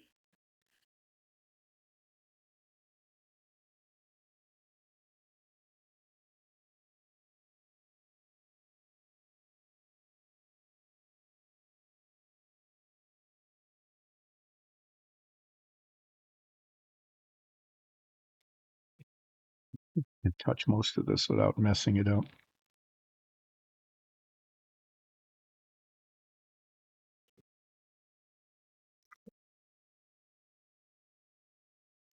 So this is the time when I need to remind everybody that Dyson Dungeons is all about its Dungeons and Dragons show. And this is just a spin-off and a not terribly great one, really, but that's what it is.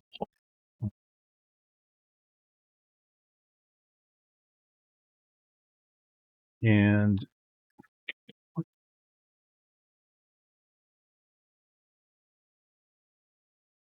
this doesn't look right. So I'll need to fix that when I get the gray back out, which I will.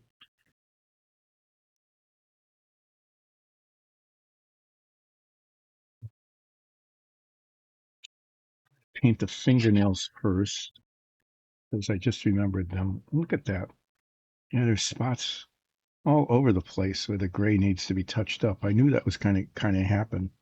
If there are going to be places, um,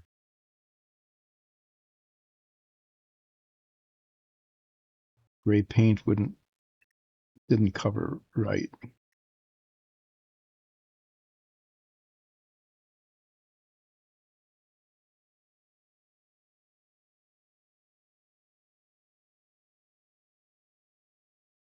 Yeah, just I think I think just making them darker is better.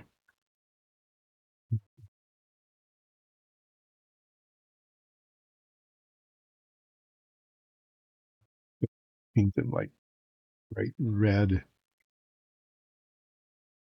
See red like just had a manicure kind of thing.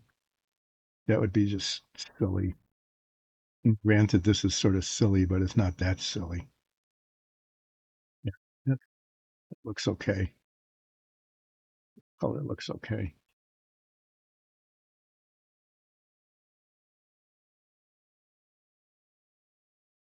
Like I said, I can use this same color at the same time to touch up around the eyes.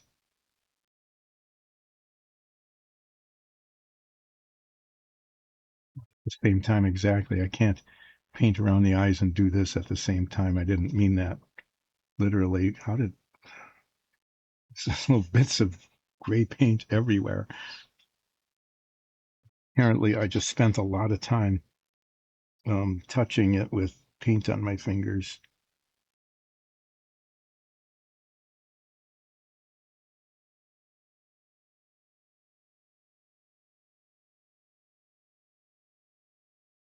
That's not very good, is it? Yeah.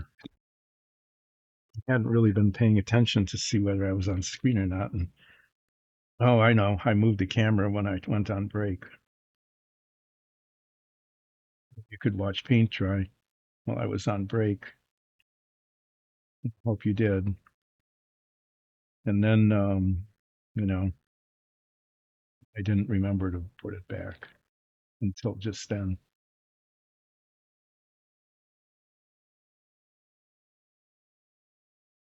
It'd be nice if this stayed tiny, but it's not gloss paint, so it's not going to. I just managed to get my thumb in the wet paint somehow, somewhere. That was pretty impressive.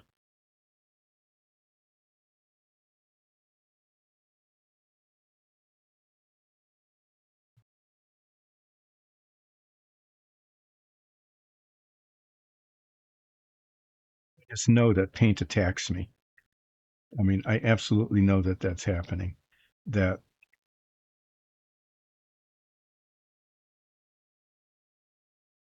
thumb could be way over here, right? And that somehow the paint just absolutely jump off of those fingernails onto my thumb. Sure how, but I know it would,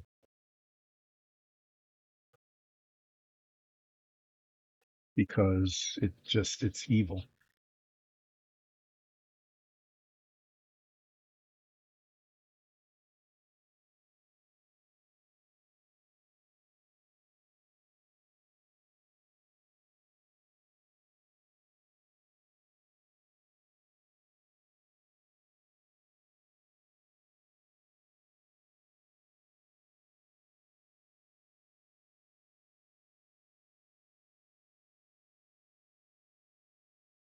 So yes, Dyson Dungeons is all about a Dungeons and Dragons show. We stream with a live chat at 2 o'clock on Twitch. It's Eastern, whatever it is, standard or daylight, depending on the season. And you can catch all of the old episodes, YouTube, or you can listen to them as a podcast, which is also cool. And it's also kind of a fun way to do it.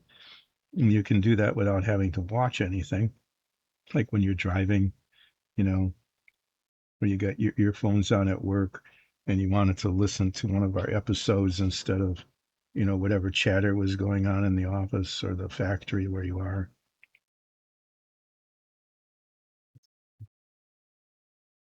It's fun, much more fun kind of audio.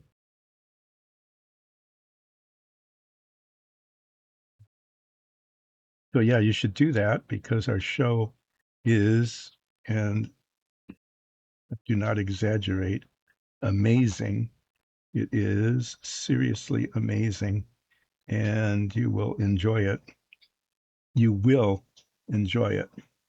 You have no choice but to watch and listen to it and enjoy it.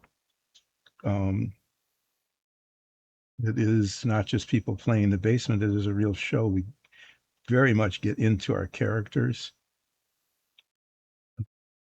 Game decisions are our characters' decisions, not a players' decisions. So we take that really quite seriously in terms of how we show the game that we're playing. That can't tell if paint is refusing to touch that spot or if it's just listening because it's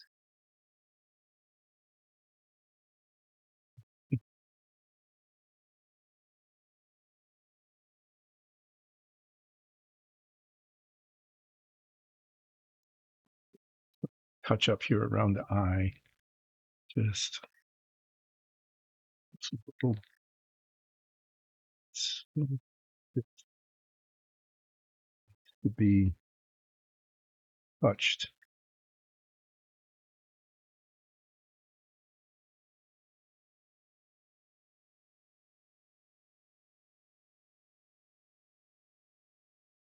That here, fuzz. I'll have to pick that off.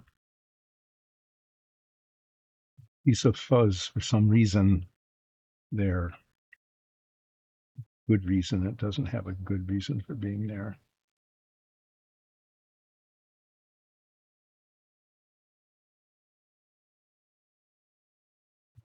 Those little bits, that makes it better.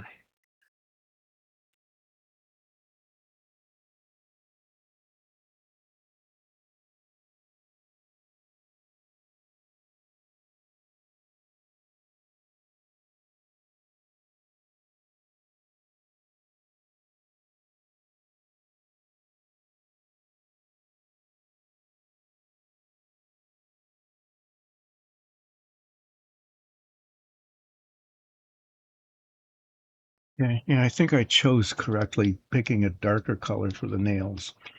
It needs to be,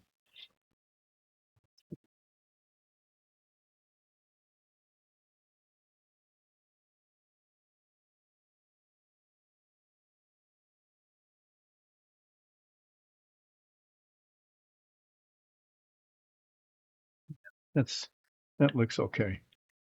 Oh, yeah, I might as well fix this. There's paint buildup on the lip of the jar there, so it's not going to seal well, and then the paint will dry out. You're going to see a thing I've done before. This is sometimes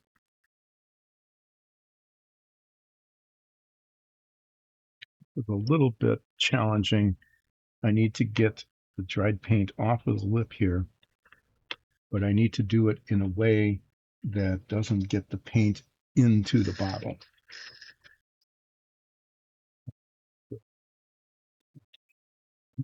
Oh, whoa, that really would have been not good. I almost knocked the jar over. I tip it over and scrape the paint off onto the paper towel away from the jar. And I've done this before, and I'm going to see if I can get it done again today. Almost did.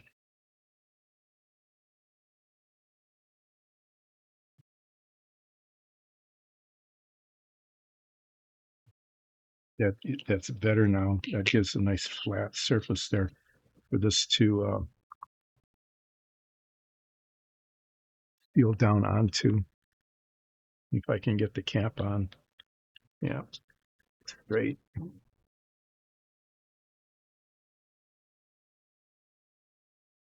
Got I've got this mess of dried paint here. Look at this.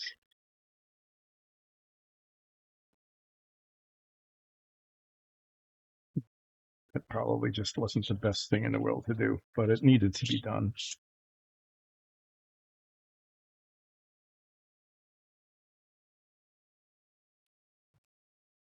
Okay, so I got that. Do the ivory touch up, I think, on the teeth. There's just a couple of tiny little spots.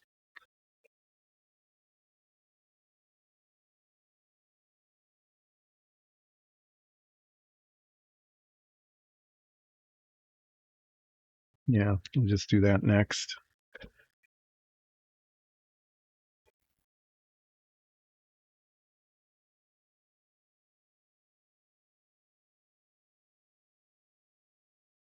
Wow.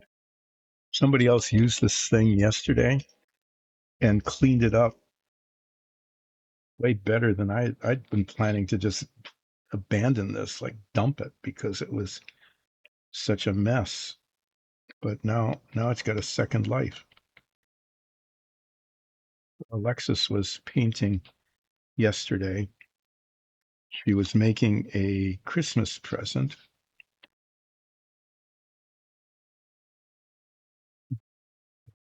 using this, and this made a miracle of cleaning. At least I'm getting the red back out again. I can't believe that I was just touching up this tiny little spot on the tooth, and the brush slipped and got right on that. So that I need to get a tiny dot of red paint back on that when I pull the red out, which is probably the color I'm going to do.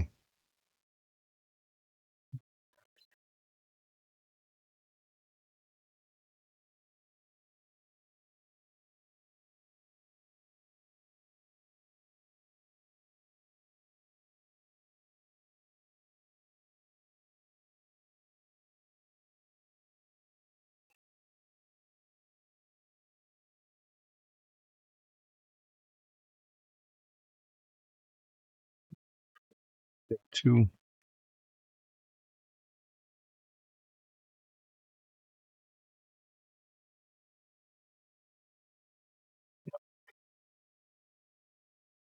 that happens with some frequency, doesn't it? Fixing one thing just causes a problem with another thing.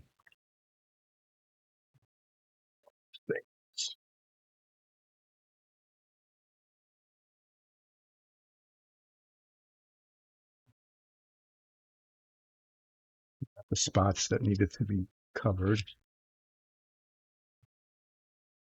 would probably dry a little bit. What's going on here? That happened. That's a big flaw. It's like a scrape across there or something. I'm definitely going to have to fix that. Um,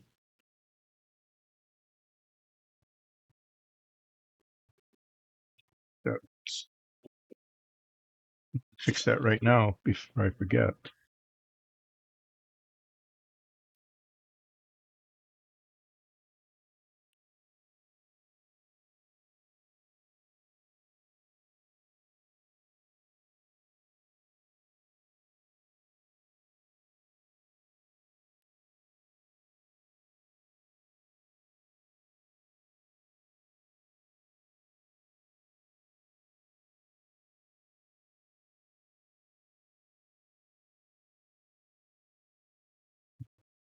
Weird.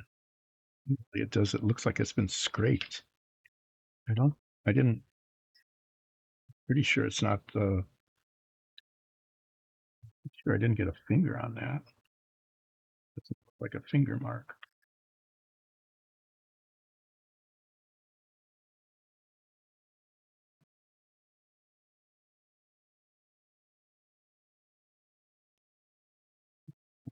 It's like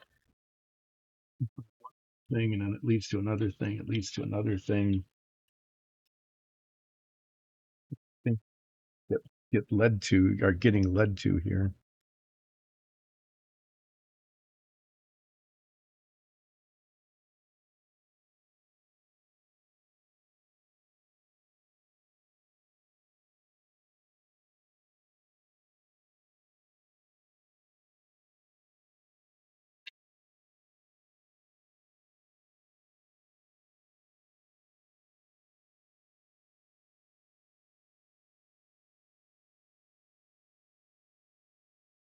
If nothing else, this is giving an opportunity for the ivory paint to dry before I get the red out. I guess that's the, what does Bob Ross say?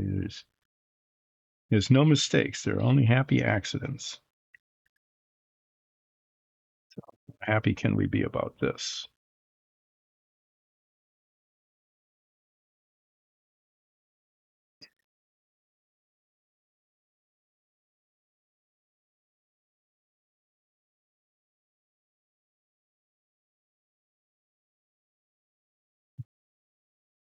Stuff is so transparent, translucent.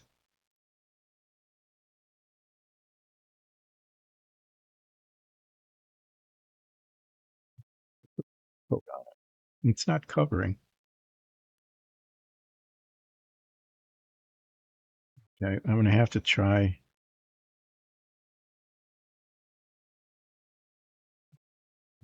to put a little white paint on it and then put this back on over that.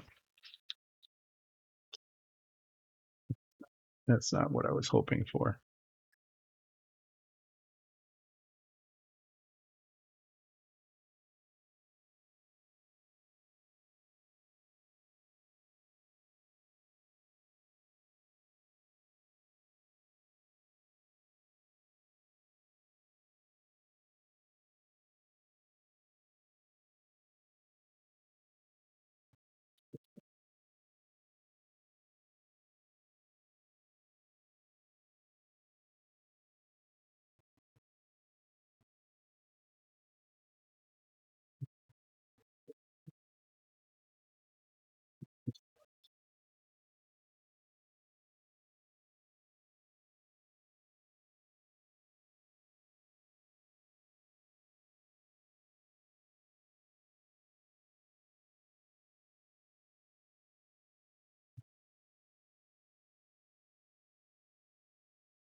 To get that color.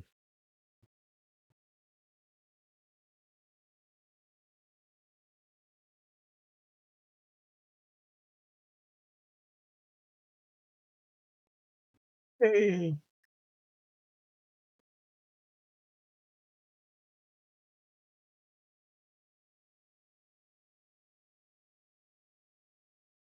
Okay. Let's see if I can't repair whatever happened here. This is the color that's on there as an undercoat. Yeah, and it covers pretty well. So I'm just going to paint this on and then put the pearlescent back over it. At least this covers the flaw.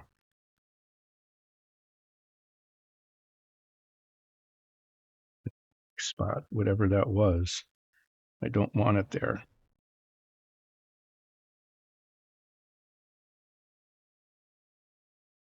So it go away eventually.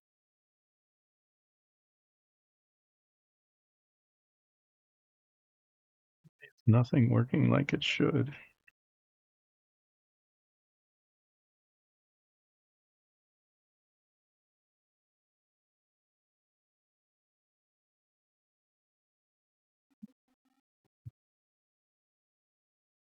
Okay, there. That's good.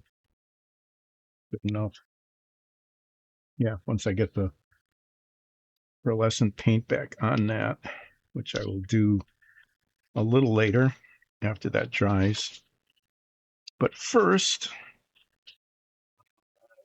fix the red inside the mouth. There's a couple of places there. There's a place where I had not a problem, but I put ivory on it. Okay. And there's a place just going to change the outline because I don't like the way it looks. Just move the line. I want to move the line just a little bit in a couple of spots. And then I think what I will do next is the black, the NATO black up on the hair up here that you can't see because it's all off camera. Yeah, up here, inside the ears.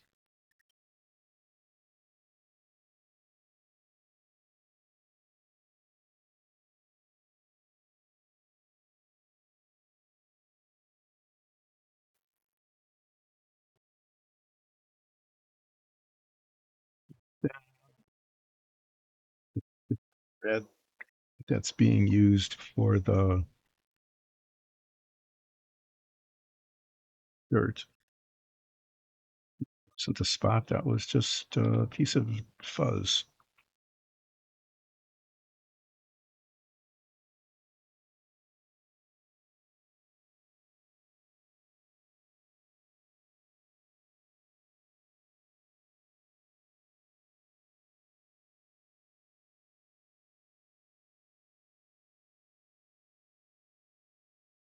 This was a big oops here.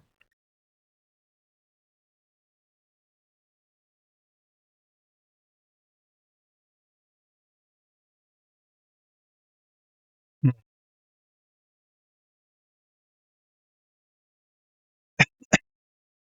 Ring of spell starring that, that would be a good thing to have.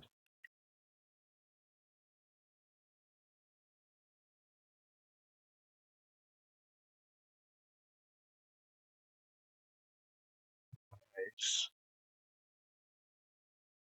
using to focus.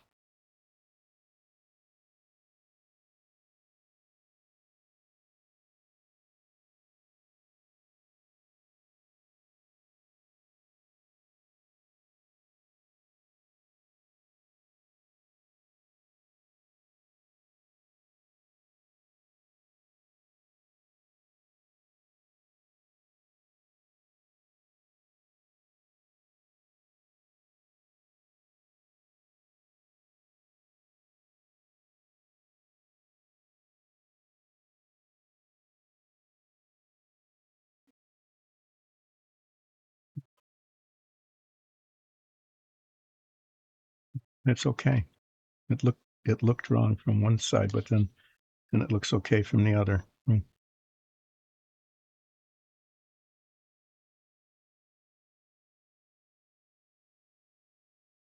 Change this line just a little bit, like that,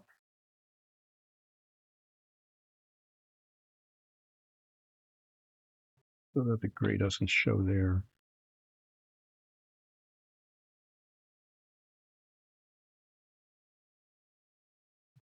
Satisfied with that. Here, same thing right up here. Red up to the gray back in that direction a little bit.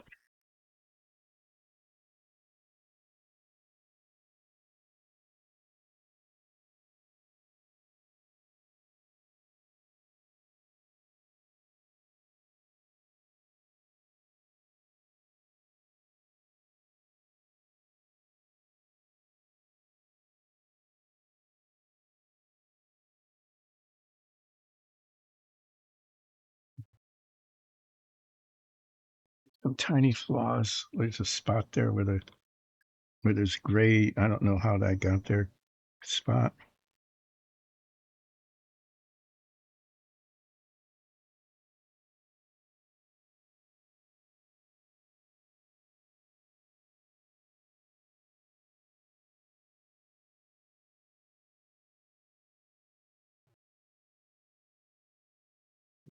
Stay the way it is.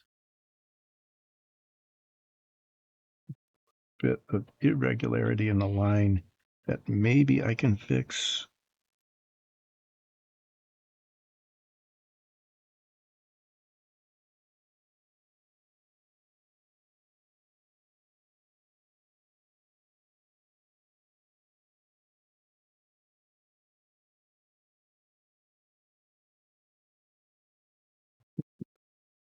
Can't get the paint in there.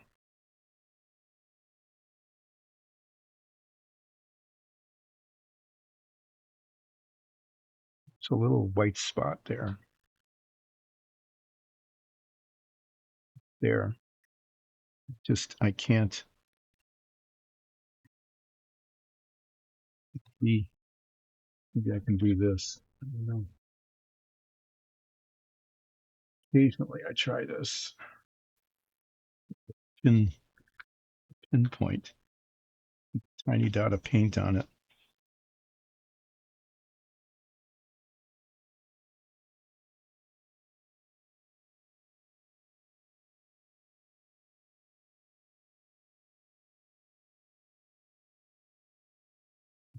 Whatever it was, it's fixed. So this is coming along now.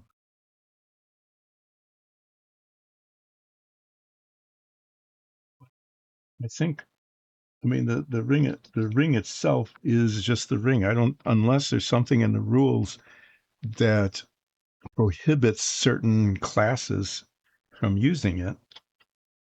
And I don't know if there is. You'd have to check that, and your DM would have to look into it. Unless there's a prohibition against a fighter having a ring like that, I don't know why they couldn't. And if they own the ring, then it will have the same properties and abilities that it would for anybody. But I don't know those things. It just seems to me just sort of, based on logic, I guess, that anybody who owned the ring, as long as they were allowed to use it, would be able to use it.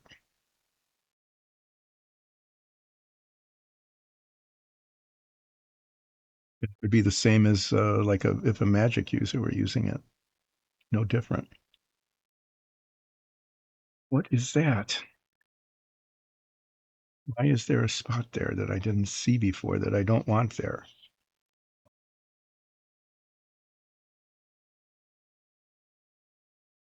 Okay, the fuzz I understand. That's just a string of something or other that I should be able to pull out like that. But there's another one of those tiny little pinpoint things. I'll try the same technique. Yeah, I think that you could, and then you will just have that. So it could be like an emergency thing. You could use it for like an emergency heal or a surprise attack of some sort.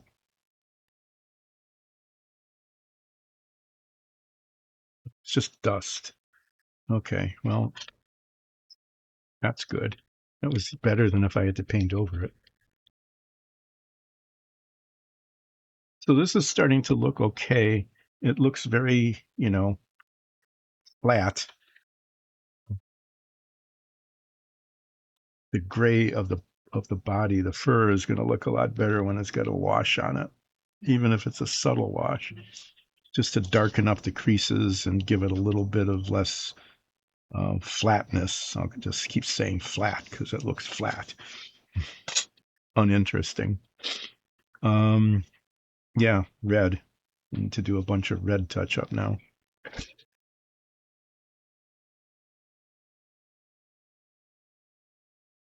5, yeah. And it wouldn't hurt if your other characters were able to get some as well.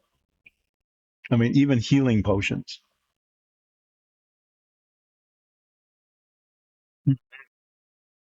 There you go. For the short term, everybody should be carrying a couple of healing potions if they can afford to get them. It's just because you just always need them.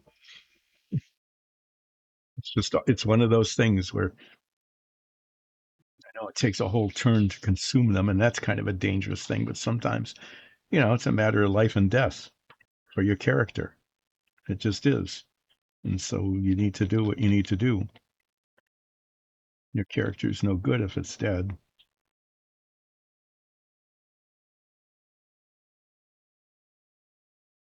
Incapacitated. Um, just going to look at this to see. There's some lines that are made gray that would look better red.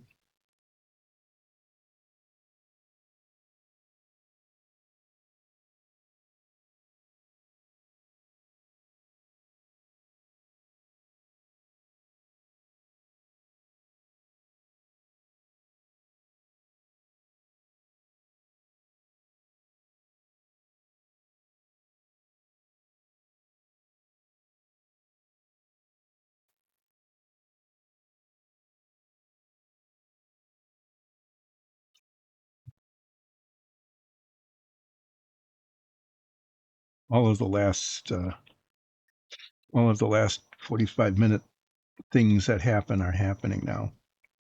Okay, starting to lose focus a little bit, getting cold. It's just these things just happen every time. It's getting the chills. It's actually quite. It actually is quite chilly down here. Um, and I don't really feel it very much until this stage of the stream.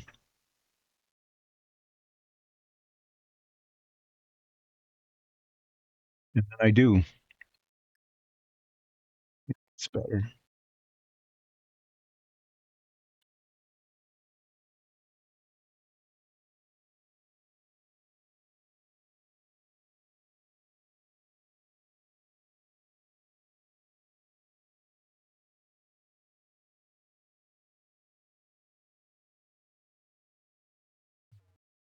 Here too, I think.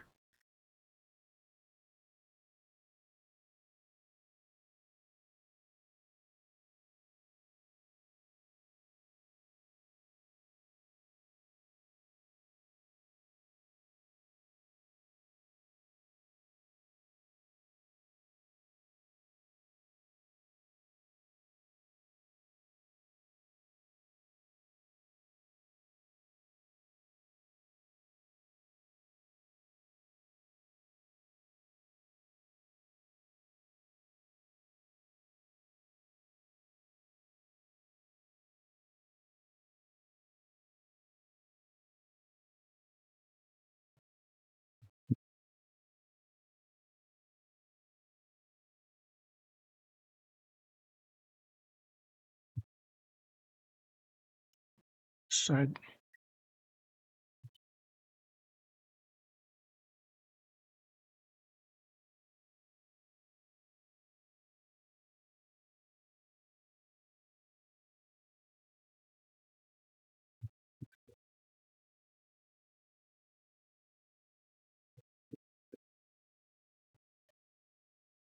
the whole blob there.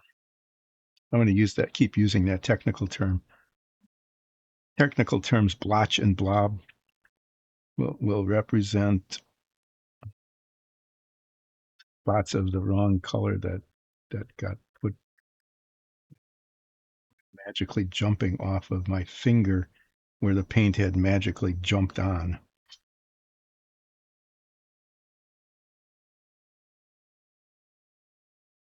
A couple of those scattered about here.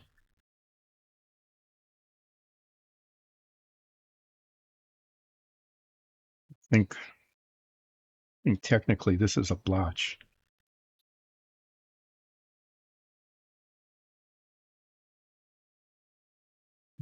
The other side I think is a blob.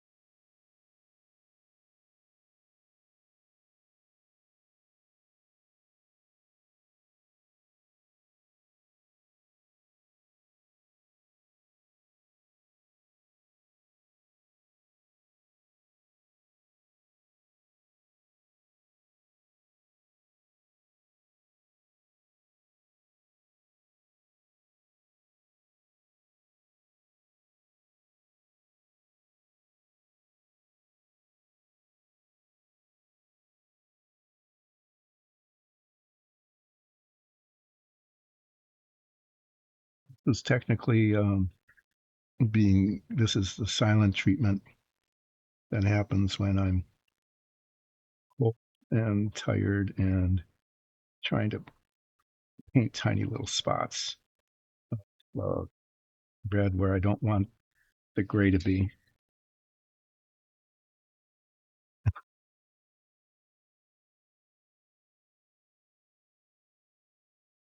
Yeah. I think, I will give some unsolicited advice based on my own D&D experience is, yeah, healing potions. Definitely have them. If you can afford them, carry them with you and feel be willing to share.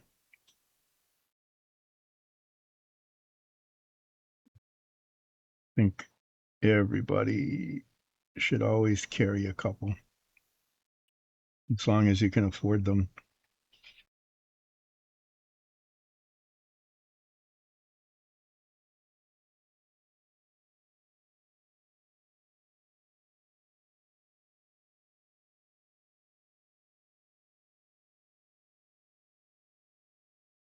Can't think of any reason not to have healing potions. I mean, other than, you know, you can't, you don't have any money to buy them. In which case, well, then you just can't because you can't afford them, so you can't have them. Can happen. You use them up, and if you use them, then you don't have them anymore, and you can't use them again. You know, that kind of thing. They're just really good to have.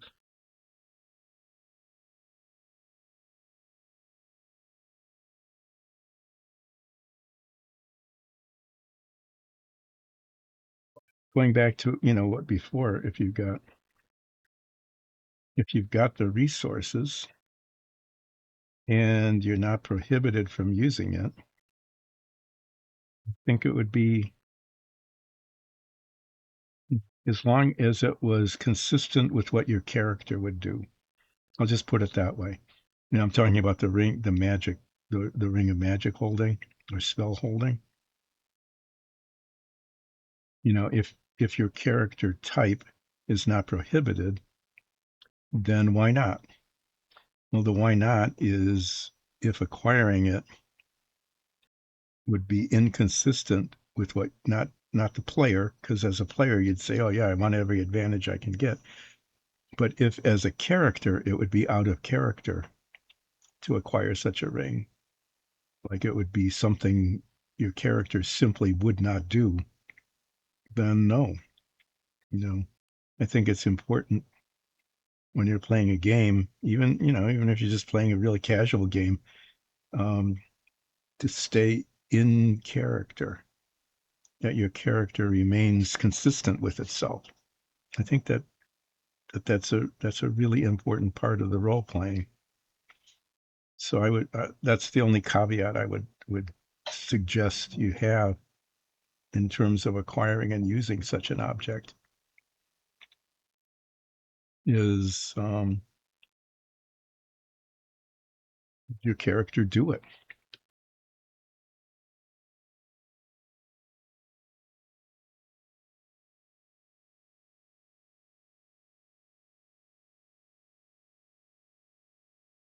So as a reminder to everybody, watch our Dungeons and Dragons show, watch Dice and Dungeons, listen to it as a podcast, become a follower on YouTube. I think they're subscribers. I think that's what it is. You can also go to patreon.com/dice and dungeons and become a patron. And patrons get like access to our improv warm-ups and our DM notes. Um, you can even have certain levels. I think you can appear in the credits of the show, which is kind of a cool thing.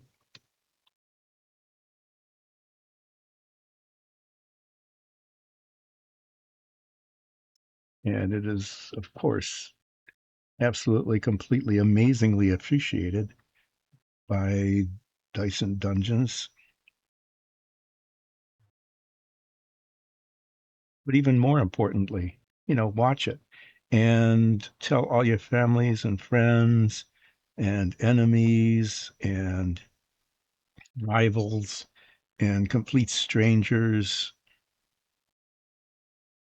to yeah, to watch or listen to our show, because viewership is the most important thing. And we also just want to share the fun that we have in the show as characters, the fun and the danger, because there's always the opportunity to get into really dangerous situations. Sometimes things can get, you know, we there's a lot of humor in our show, but sometimes it just gets really serious, and the whole tone will shift sometimes because situation we find ourselves in, to be more grammatically correct, in which we find ourselves. Trying to be correct in my grammar. Just going around here and touching up the edges between the gray and the red wherever I see an opportunity for improvement. I'm going to be away now until January 12th. I'll definitely be trying to get back on the 12th. I hope I'm able to do that. There's a slight possibility that it won't be back until that Wednesday. I think that's the 14th. But check in on the 12th to just, to see if I'm able to get the stream going that day or not. It really depends on recovery after dog sitting for a week by myself. They're good dogs, but they just require a lot of attention and activity. They like to move around.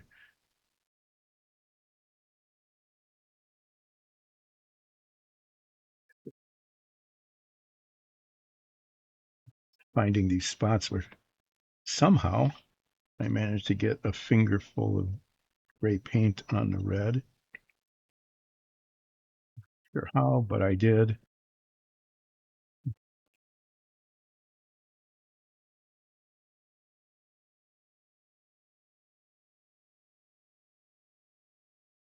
This is a mess down here. Did I miss this spot? To get a clean brush and some fresh paint.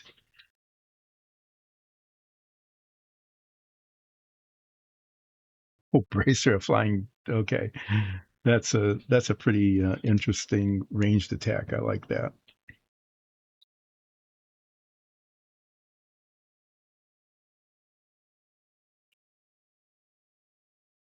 That's something you use like once every long rest or something like that.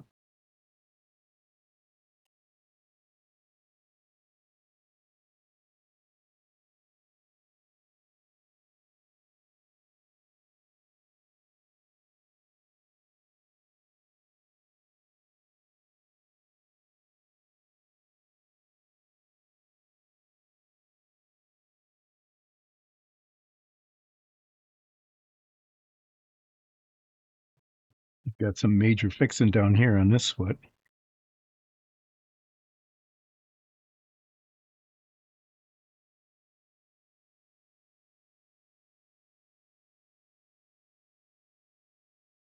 Red where the edges were here.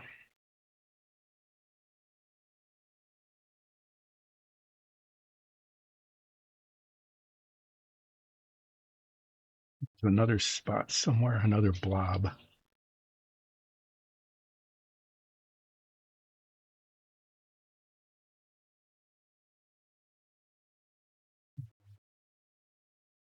Good, yeah. That blob to get right onto the palm of my hand. So it's like under here, under the chin. That line needs to be redone. I thought I did this one already.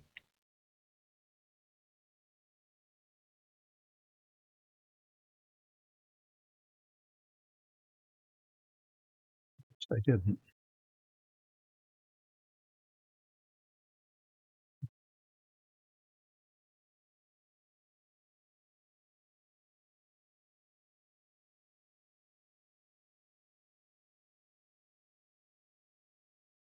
After this is touched up everywhere,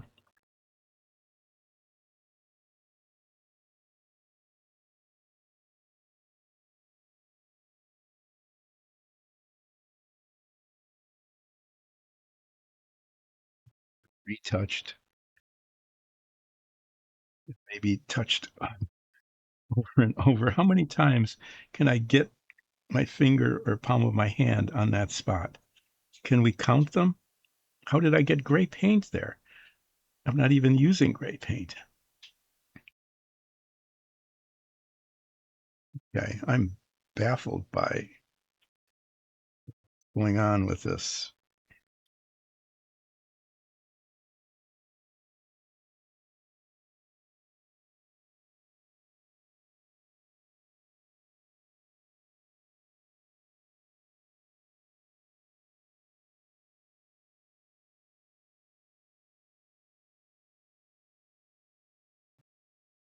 Me again.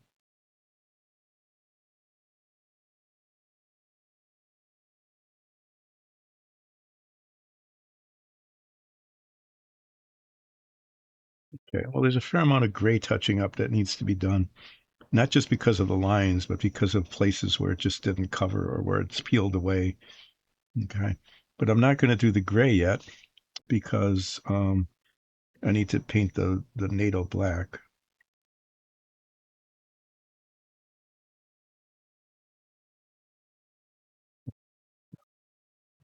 Too much of a mess with this red.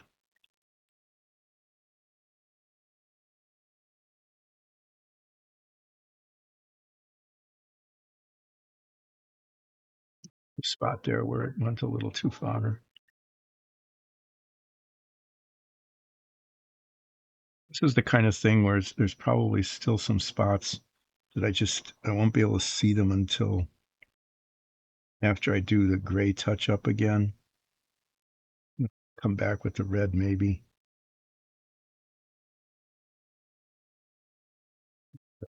Beat.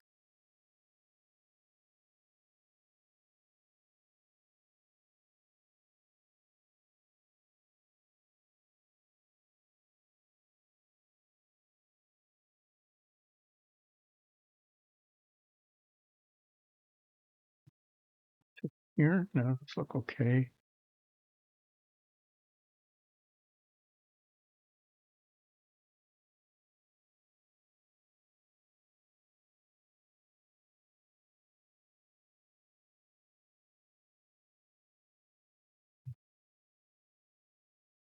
So close to where I want it and so not exact.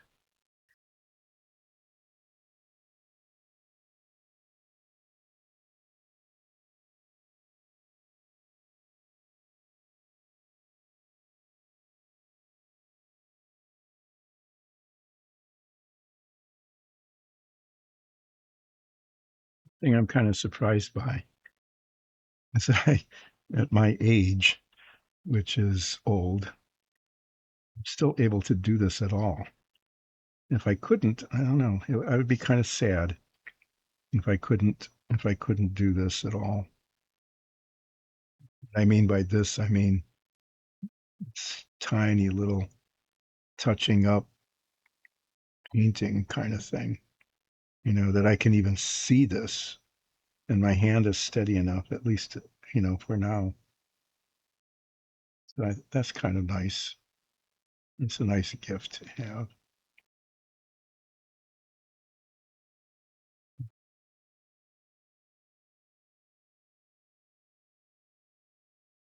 So on my list of things to be thankful for, oddly enough, thankful for being able to do this, no matter how, you know, absurd that might be in the scheme of things of life. But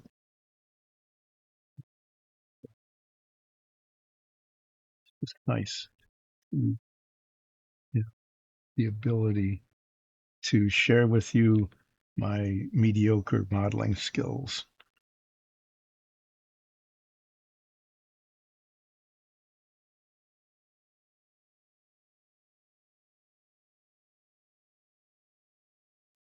Okay, well, I'm about to be wrapping up here because yeah, it's getting to be time to wrap up. There's probably still, I have to do some gray touching up because I got a little bit too far with the red here, but I've got gray touching up to do anyway, fair amount of it. I need to do NATO black. There's still a fair amount of work to be done on the Fink here. But that's going to have to wait until next year. So what I'm going to do now is thank everybody.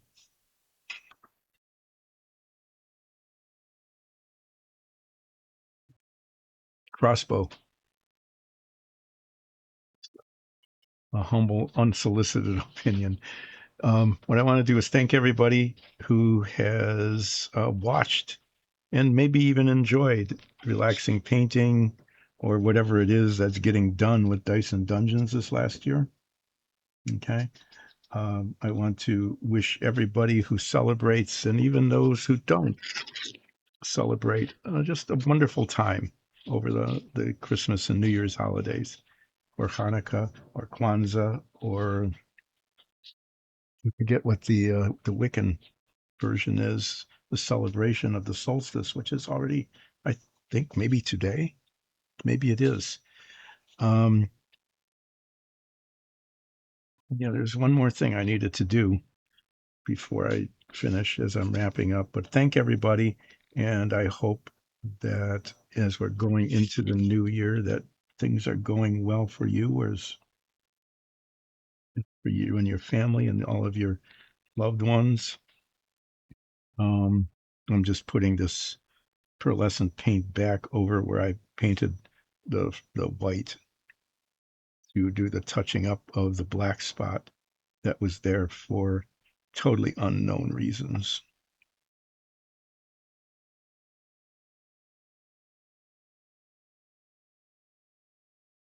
And just to, New Year's resolutions, I'm going to carry one over from 2025 into 2026. And that resolution is keep my work surface clear and clean, because I have been pretty much a failure at adhering to that. I was a success at not saying the word that I kept saying all the time that I hardly ever said during 2025. Um, I'm adding to that. I'm replacing that resolution with that word that I don't say, because if I said it, then I'd be saying it, right? So I can't say it. So there's that. I'm going to be not saying like. I'm going to try. That's going to be my prohibited word unless it is appropriate, where I'm saying something is like something else, where I need to use that word. Otherwise, I'm going to try to avoid saying that. I'm going to try to avoid saying like all the time, like I had been this year.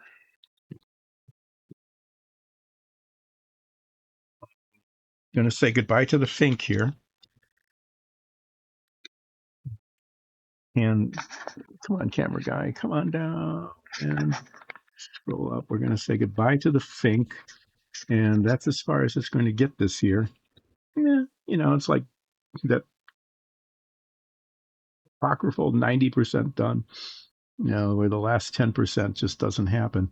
But I'm going to get back to this off and on in 2026 because I want to get it finished. It's this close. I want it to be finished, so I will get back to this in 2026. But mainly, I'm going to be working on the 1965 Shelby GT350 model. That'll be that'll be my challenge for next year, is to get that. But this has been fun. It's been kind of nostalgic for me because I built one of these, the original kit, when it first came out, and I think 1964 or 63 or 64, somewhere around there. Um, and I think I did a pretty good job of building it back then. But I think this is looking better than that did. At least I think so. So yeah, uh, things I'll be doing when I get back is the fuzzy bits here. I'll be spending a good deal of time trying to make the ears look good. The gray needs some touching up. There's spots that are missing and edges that are, a little bit iffy. Um, and then the gray and the red will all get washed with a gray wash, especially the gray part. I'm thinking, oh, yeah, maybe I won't do the red. I might just do the gray. I'm not sure, but definitely the gray is getting the wash. So there's probably like 2 streams worth of work, maybe 3 because stuff has to dry in between. But I'm going to just do this kind of off and on uh, to fill in some gaps as I'm working on the Ford. So thanks everybody. Really do have a good holiday, and remember more than anything else to come back on January 12th to see if I'm streaming then, and if I'm not, definitely come back on January 14th. I think those are the right days, that Monday and Wednesday, because I will be streaming then, and I'll be picking up with the Ford, the Shelby uh, GT 350, and revisiting the Fink here from time to time. I'm on. Thanks for joining in, and I look forward to seeing you again next year and hearing about how all of your adventures are going. Thanks, everybody.